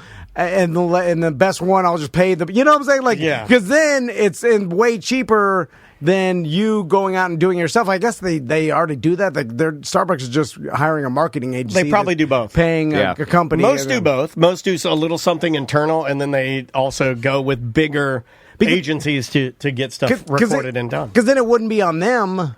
Although the news would be someone dies in Yep. a Starbucks commercial, and that's what they And don't want. all you it care doesn't about- even matter if they're correct. liable. Even if the production company's liable, Yeah. it's just you don't It want your doesn't matter. name in the Yeah, get that headlines. name out of there, right. Yeah. Yeah. Because So- at a certain point, when you're a $1 billion corporation, you're like, just pay just pay the money. Pay the extra couple thousand so we don't have to accidentally lose millions. One of the things, too, they were about, I'd say 10 extras total. Fortunately, I got paid extra because I was featured. And the other ones, though, they were those stereotypical wanting to be an actor. They know that this was like a stepping stone. They're going to try to do other commercials. Were they all like good looking? I mean, they literally wanted the gamut. You had had a look? Did they all have a look? They all had the I'm trying too hard to try to impress a producer. Because they have that idea of if they like... we're just sitting around, it's during a break, but they're like intentionally posing so that way they want to, a producer to walk by and be like, I want you to be in my next commercial. God, where have you been, my muse? Yeah, there are way too many of those, and there are a lot of people like with that type A personality that are trying to like suck up and impress people. And it's weird because there's one thing to just chit chat and get to know people, and that's how you network. But there are others that were just like trying to suck up so bad to like the second assistant grip that's just getting water is just because they're like, if I suck up to this person, then they might tell their boss about me. Well, they would work. Yeah. Like if I were working that and like walking around and I'm a grip and some girl's like, hey, I'm like, what do you need? Let's make a deal. I'll give you anything for. I'll make you a star. You want to be a star? Yeah. I know how it works. The overly trying to make something happen for yourself get discovered. Trying to get discovered. But I'm pretty sure that... Isn't it what everybody... we were talking about this earlier. Isn't that what everybody's doing? Well, not everybody. Isn't it what a high percentage of people on social media are doing? Yes. Overly trying hard to try to get discovered so somebody sees their one video of them doing some skit and they're the next, the thing is, Daddy Long Neck. That's the way it works, though. That's the way it works. And so many other times, because, think about all the people, we say it all the time, the people, okay, Kenny. How did Kenny get on our show? Right? I have no idea. Me neither. How did you get on here? I have no idea. I was part Who are you? Who are you? We don't know. How did you get here? Which, by the way, I just saw your AT Aliens hat, which I love. That's amazing. Thank you. Yeah. You can thank Big Boy for that, right? Yeah. That's the best. BIGBOY. Yeah. Thank you, Big Boy, for this AT Aliens hat. But I was part of the Tom just said, hey, email me if you want a segment. So I was in the group with Canadian Josh, Chris Strema, Business Baby. They've all fallen to the wayside. Yeah, I think Business Baby dead. Chris Strema still alive but doesn't want to work with us anymore. Neither does Business Baby. Still alive, doesn't want to work with us anymore. Although Chris Strema, I'm pretty sure Cadillac Pat off the deep end. The last time we heard from her, she was celebrating her birthday with her husband, and they were just they're sober now. They've gotten healthy. Exactly. A lot of our Canadian Josh still around. Yeah. So it's really it's just a lot me of the people Canadian that have Josh. listened. Okay, here's what happens. Oh yeah, Trivia Drew's no longer here. Yeah, you come to the show, and if you are a good person, you outgrow the show. If you are a stagnant, what was the phrase they used earlier? Heinous addiction. Yeah. If you have a heinous genitals, what was it? They said you had heinous genitals. It was a heinous act. If you commit heinous acts, you you stay with the show until you die. But it was hideous deeds. Hideous deeds. Okay, so Trivia Drew grew up, left the show. Cadillac Pat off the deep end. Who else do we have? He's still around. Chris Strema grew up, left the show. Yep. A lot of these people graduate. Baby. Business Baby grew up, left the show. But my point being is that you tried, even though you probably thought when you were sending the email, well, this is not going to work. This is as dumb as my podcast moves. My move. Not that I didn't think it would work, because I think it's they'll have me on one time and that's it. And then you guys kept wanting to hear my insane stories. Did you know that we would all become best friends? But, did you know that? Did you know that we would all become best friends? Well, to your point, though, Tom doesn't like the term best friends because he thinks it's for children. Yeah, that is true. So I love saying, I'll sneak it in every once in a while, then you could just see him. He'll shake his head like, no, I'm not your friend. Word of advice to any aspiring actors or actresses: if you're going to do extra stuff like that, producers aren't going to swing by and then suddenly be inspired by you. The decisions of who they want on camera have been made weeks ago. So they know exactly what they're looking for, who they're looking for, the type, the build, the age, the hair color. They already have that in mind. So nothing you do on set is going to impress them. Now, Not even one? you say that though, and I heard Matt Damon on TikTok talk about that. Oh, you and your TikTok. He started looking at auditions differently once he was in charge of casting a movie or whatever. I think One of these days, I think it was Good Will Hunting. One of these days, my movie's going to win Project Greenlight. Because he said that he's like, when I was in charge of deciding who, like, I wanted every actor that came in and auditioned for it to hit it out of the park. Like, I wanted them to do good. You know what I'm saying? So, like, yeah, we have an idea of who we want, but also the person wants you to do well. So then he's like, you're it. And then he doesn't have to work anymore because then it's like, Right. so like you going into it, like, yeah, they may have an idea of who they want, but they also want you to do well. Oh, no, of course. But see, that's also in the casting process. I'm talking about when you're actually on site and they're starting to do He's saying when you're stretching and you're like, trying to show off, and I'm like, me ma ba me me mo. yeah.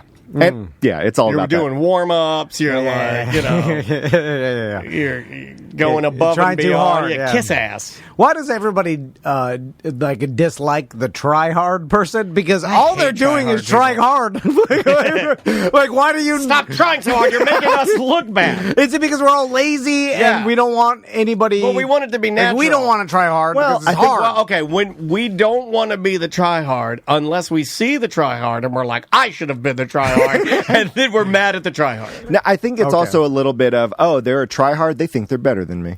Especially if. But what if they are better than you? Well, they're trying harder than you. So they are a little bit better. They're at least trying harder than you are. That's why you're mad that they're trying hard. Yeah, exactly. So it's on you. Like, you shouldn't be mad at You're anybody. mad at yourself because you're not trying hard enough, right? And that's why you're projecting a little bit of it. Yeah, that's true. Because you are a little mad at yourself. I'm sure there were people there that were mad. They'd look at you. Probably. They weren't mad at you, but they were mad that they weren't the guy on the float. I'm telling you right now, though. See, that's the thing. I think the tryhards, you're looking at them and you're like, you're wasting your effort. I don't even have to do half of the work you're doing, and I'm going to get featured. I'm going to get that extra $100 Damn, for that's being arrogant. Wow. I like arrogant Kenny. Well, that's my favorite Kenny's confident Kenny. Confident Kenny is who leaves the voicemails crapping on EJ's misinformation. Yeah, I like that. I like Confident Kenny. And there's something that's inherently not cool with trying super hard. Like, the cool person doesn't try at all. That's the stereotype, right? The cool person just They just do. They That's just try. Yeah, it's basically like Michael Jordan doesn't have to show that he can dunk from the foul line. Right. He just does it. But Michael Jordan has been practicing 13 hours. You know what I'm saying? No, Like, but he every doesn't. day. But he's not doing that in public. Like, he's working his butt off behind the scenes, so he can show up and just have But he that doesn't air. need to try. He just does. Well, that's what it seems like when he's playing because he's so good, but that's because he practiced so much. Well, It's do you like think Tiger Woods. the tryhards, we can sniff out that you're not as confident? Probably. Maybe it's the confidence. People are attracted to the Little did they confidence know, of it. I was floating around on that pool float for days before this shoot just to perfect it. Yeah, you got it down. Peeing yourself in a pool. I'm like, constantly. how can I pee away from the group so they don't feel that it suddenly got warm in this really cold water? Because you just got to drink extra cold water. There was like Stupid. well, the day this airs, the NFL draft was yesterday, but there were like Oh, did you believe who the Dolphins picked? story. The Dolphins don't have a first round pick. Kenny, you knew that. Take that, Tom. They took it away from us because a stupid owner was flopping his gums too much about losing. Everybody does it. Oh, they took away our first round pick. Everybody does it. Stupid coach. I forgot his name. Brian Flores. Brian Flores. Oh, God. How did you get You got it. How did they give him a job after? Threw him off his game. Oh, they did give him a job, too. I know. You think be like, this guy's a snitch. Well, they got to have to. It looked bad. The other things look bad. Yeah, well, the owners will be like, well, I'm not talking to this guy anyway. Yeah, but then they're like, but we said some things. We should talk to this guy. We're sorry. Right? We said some things about this guy. Uh-oh. There were stories about a particular player that was like a sought-after player. I forgot his name, but he came into the combine or whatever, like overweight, and it looked like he wasn't trying that hard during his drills, and so they were criticizing him. And I even saw in the video. I remember this. Yeah, it really didn't look like he was putting 100% effort into it. And when I see that, I'm like, what have you? Isn't this all you've worked for all your life, like since high school football? Like you have a problem with the unexplainable, right? Like when you see something and you're like, well, you shouldn't be doing that. Why would you waste your bad attitude? You're wasting this moment to yourself. The only thing I can think of, and I have heard that there are some players, if they knew they were going to be a top 5 pick, let's say, they don't want to play for the team that's at 1 or 2, so they'll intentionally tank their interviews with them to dissuade them from picking them because they'd rather be on this team or the other team. I've heard of that, but that's a dangerous game. I wouldn't do that. I think that's dumb. That is really dumb because you're also fabricating, making yourself a pain in the ass. Well, not just that. Why would you ever want, good or bad? Yeah, good teams talk to each other, too. Fabricated or not fabricated. Why would you ever want people thinking you're hard to work with? Ever. Me and Daniel have brought this up before where, like, the last year we were on the radio, right? Like, we had an idea we're not going to be on there anymore. But it did us no service at all to go in there and just tank the day. I did my job as good as I ever did it. Yeah. Maybe even better because I needed to do it. Also, the listener, like, if you're just like, you're not trying anymore, the people are like, will be like, well, this guy's not very funny. He's not good. Well, and then it's like, why would you do that to yourself? Whether I like the show I was on or not, this was the way Tom and I looked at it. Whether we like that show anymore, whatever, that wasn't the listener's fault. They weren't behind the scenes. True. They didn't create that mess. They got their own problems. They got their own problems, and they just wanted us to be funny. So we agreed very early on, even knowing that we weren't going to do this job anymore, we agreed, but we're still going to do a 100% perfect job. Well, not perfect, but good job, because it's my reputation at the end of the day, right? Yeah. It only hurts you. Yeah, it only hurts you. It goes back to the Starbucks thing. They don't care that it's the production company that killed the person. It's the name. You're right. So you're right. The only thing that I can understand, you're right. You don't want to ever tank yourself and everything like that. But with how the rookie salary deals are done based on where you're picked, it's not that big of a drop off between pick number 6 and pick number 7. So they're okay intentionally dropping down a little bit because, you're going to make that salary no matter what. And if you bust your butt because you're a good player, then your second contract's going to be big. And you don't have to get stuck on a Cleveland Browns kind of team. That's true. That seems dangerous to me. Like, it seems like the only way that you should play it is to try 100% effort no matter what you do at all times. I guess there's a little, there is some chess involved if like, hey, I'm going to go later in the draft for this particular reason. But, I've seen it before with other people where, for whatever reason, they do themselves a disservice by either, like, personally tanking whatever they're doing or not, like self-sabotage. Yeah, self-sabotage. Yeah. What is that? That is a weird psychology, is the self-sabotage. I mean, I understand giving up. I mean, I get. Yeah. I love giving up. I understand getting to a point where you're just like, I can't do this anymore or whatever. But if you see a future and you know what you're going to do, you still want to play it the best way you can, so when you get on the other side of it, you are intact. Your reputation is intact. People still have a good feeling about you. They still want to work with you. You don't want to ever do anything that people would look back on you later. I mean, that's why taking the interviews and stuff, I don't even know why you would want to do that, because if you look great to the number 1 team, you have to look great to the number 5 team, right? Well, why wouldn't you? There was always the story of Ryan Leaf intentionally, sucking at interviews with the Colts in order for him not to get selected by the Colts, because he felt at the time, the Colts are trash, I don't want to get picked by them. Are they Colts still? They think that guy from the Gators is going there, right? A lot of people think they might trade up to get him if they can't get him at Richardson. Yeah. Although everybody's talking. Well, again, this is after the draft, so don't worry about it. I will say I do love, and you brought it up a bit like doing prop bets on what player will be selected where, but then only to get screwed over when there's a trade that happens and someone it's like, oh yeah, so and so is not going to get selected in the top 5 because there's no team in the top 5 that wants him, and then all of a sudden a team trades up 10 spots to get him, and you get screwed. Immediately you're like, well, that bet lost. I didn't see that coming. Anyway, Kenny, have you ever been fired from a job? Before he answers, I cannot see Kenny being fired. I don't think Kenny's ever been fired. No, because I like Kenny a lot. There are I would hire you. Oh, thank you. You would be a great employee. You're a good personality. I think you're a good person. Listen, I would love to work for you guys, but I think Tracy Claus ended up snagging the job I probably would have gotten. Tracy's too hard to work She's with. making deals left and right. Tracy's too hard to work with. She's, half she's a maniac. Half of her posts She's also a pervert. Well, I mean, most of us are. But half of her posts are like, oh, yeah, Tom and Dan struck a deal with this company now. And I'm like, God, you're good. Yeah. Well, that has more to do with us being awesome. Really. Easy to sell. Yeah, we're an easy sell. We sell ourselves. Yeah. Watch this. Buy, please. Yeah. Please sign up. Please. Like weed dispensaries being lucrative. Well, no S. Of course they are. People like forgetting things. It's cheap to grow, and they love it. Anyway, have you ever been fired? I have not been fired. I knew it. I've been let go once, and that's different. So is Andrea. Andrea's been let go once. That's because the Orlando Magic, when COVID happened, I was let go due to massive you had layoffs. COVID. Yeah, that's downsizing or Correct, like yeah. being But laid off. I've never been fired. I've quit many jobs, but never been fired. You know, because Andrea got laid off from Old Navy. That's different than being fired, though. She was the youngest manager.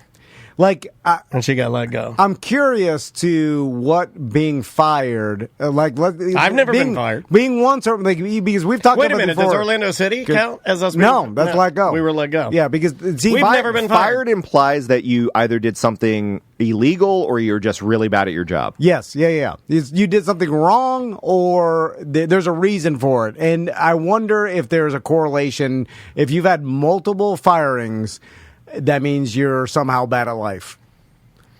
Has there anybody that had multiple firings that is good at life? Well, okay, so let me say this. Not that I can think of. I'm doing the numbers. I mean, this may sound stupid. I guess you could say the same thing about jail. Yeah. But jail could be mistakes. Like, I could have gone to jail lots of times, but I got away with it. You know what I'm saying? That does no... But after being enough fired, of those, after enough jails where you're like, oh, they're all accidents, we think you're a bad person. yeah. Right? After enough of those, we're like... The asterisk to that are head coaches. Because head coaches get fired all the time, still get other jobs, continue to get jobs. Well, yeah, but that's a sacrificial firing, I feel like. That's we have to go in a different direction, we have to do something, bye-bye. Well, the dude for the Celtics who slept with an employee and broke rules and did all that just got hired as a head coach for Houston. Yeah, well, because he's good at his job. Yeah, that's true. But he got fired, so can you say that he's bad at life? Because if he gets fired from this job and then gets a third job... You could be really good... and be fired. Like, you could be bad at life and still talented. I mean, look at Antonio Brown. That's true. Hey, believe me, there are teams, I think after... That happens with radio personalities, too. Because a lot of them get fired all the time, but then they go market to market. And that's the business, though. Yeah. It's hard because certain, speaking of radio... Also, I wouldn't necessarily equate that to talent. I would equate that to being wired a certain way. And sometimes when you're wired a certain way, those people become more entertaining. Doesn't necessarily I'm thinking that there's a wealth of talent there. You're right. It's just you're willing to share things that other people don't. I'm just thinking of Opie and Anthony, who have been fired multiple times. But then they keep landing in big markets. But they're good. They're good at what they do. Yeah, and then it's weird that in terrestrial radio they'll fire you over ratings, but the ratings... It's a sacrificial firing. It's very much like a coach in the NFL. It has nothing to do with anything they do. We have to do something because that's the way it's done. And then it's like, oh, your ratings are too low, so we're firing you. But we understand that the ratings are based on personal people meters, and it's all convoluted. We understand it's fake, but we have to do something. And there's nothing you could do that would increase the ratings except for another personal people meter lands and someone that listens to you. You don't control that. Yeah, you don't control that. So it doesn't even... So you got fired. So you're getting fired for no reason whatsoever, really, because it's not based on your performance. Right. Because you're doing the same thing you've been doing. If it was a race and there's a way to quantify it, like if it was a 40-yard dash and you got a lower 40-yard, you're like, okay, well, we'll keep you on. But if it's just arbitrary ratings, that it really makes no difference of what you do on the air every day. You could completely do a different show and your ratings wouldn't change because it's who has the meters or all you don't control it. Yeah. And it has as much to do with what you're doing as it does the people who have the meters to listen to what you're doing. Yeah, and think about all the people that got fired in terrestrial radio. They still could have just kept on the air.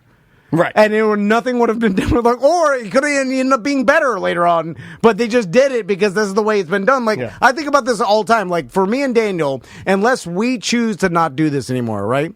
We will just continue to do this as long as we have subscribers and advertisers, right? And there's not much we could do beyond something so horrible. Pervert. You can do some pervert stuff. That our listeners, that a mass amount of subscribers leave, or the advertisers all leave for one reason or another. But that would have to be something we do. But if we don't do that, you got something you need to tell me? No. So if we don't do that, I feel like we this just is a grand build-up. We just keep doing this, right? The ratings, how many listeners we have, doesn't really have much to do with it. Well, we don't control it anyway. We're just doing the best job we can. Yeah, and then, so I guess it does, because our advertising would stop working after a while as the listener. Well, maybe yours. Mine wouldn't. Mine's stronger than ever. But a lot of the advertising is just like, some of our advertisers listen themselves, so they, as long as they do, get some sort of. Get some work after, it's just like, it'll just keep on going. The same thing would happen with most radio shows. Like, if they don't have the luxury of letting things go like that. They have to react. Because it's the way the system was built. So if the ratings say low, you're fired. Yeah. Even though it doesn't have anything to do with what you're doing. It goes back again to your analogy of the one Bill Bellamy said, your best friend Bill Bellamy, about the agents. It's like once it's the house of cards will fall. Yeah, the system has to work the way the system. Well, then, all right. You're going to have a lot of mad people. TV shows end because of ratings, and they don't have to, because, we've seen that in recent. You've seen shows that get canceled because of ratings, and they understand that, we're bringing it back. Yeah. And they bring it back, and it crushes on another network. 30 Rock did that, and, a bunch of them have done it. Yeah, or they'll end up going to streaming and get a second life on streaming. By the way, if you're playing at home, the Tom Van bingo card. Let's see. We talked about gambling in one segment. We talked about ratings. We talked about old radio stories. Talked about the Miami Dolphins. We talked about corporate waste. He name dropped a celebrity, so that's another one. And we talked about you being a pervert. Put that in there. Apparently, we talked about Tracy thinking that she's doing all the business. We're an easy sell. We're an easy sell. I'm telling you, we're just checking off EJ making fun of me making fun of EJ. That's a double. EJ told that's me he got fired. Did you? I saw that in the chat in the distance that he got fired from Disney. Yeah, we'll end with this. I'm like, how do you get fired from EJ Disney? says, I got fired from Disney because they said I had days off during Christmas for basketball tournament in high school.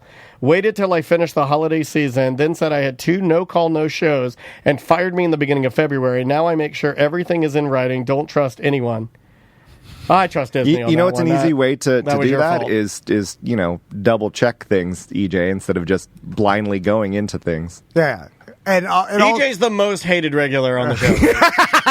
The tension is just thick, man. Well, what's crazy is I used to think it was Seth, but so many people love Seth. No. Well, Seth has a lot of hate and a lot of love at the same time. Seth is polarizing, but not the most hated. There you go. He's polarizing. Yeah. He makes people think and then there are plenty of people that love Seth but just won't say anything because they don't care. Yeah, but the most hated member of this show is EJ. Because with EJ, it's either don't care or hate. Yeah. Indifference. Listen, indifference is the saddest thing. There's no love. Yeah, the saddest thing is that when I come home, Andrea will be like, what'd you do on the show today? And I was like, EJ came in, we did Nerd Jock. And she'll go, who?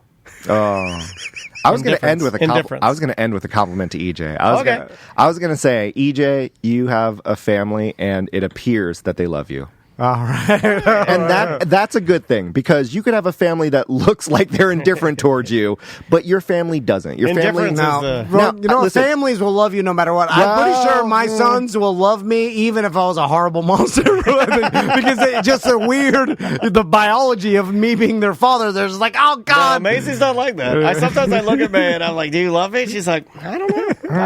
Jury's still out. Yeah, she pulls out the notebook, has the T table of pros and cons, be like, you know what, Dad? You're I'll figure it out. You're in the positive. You're in the net positive. All right, plug your horrible podcast. Yes, TOOMOOFF. Oh, God.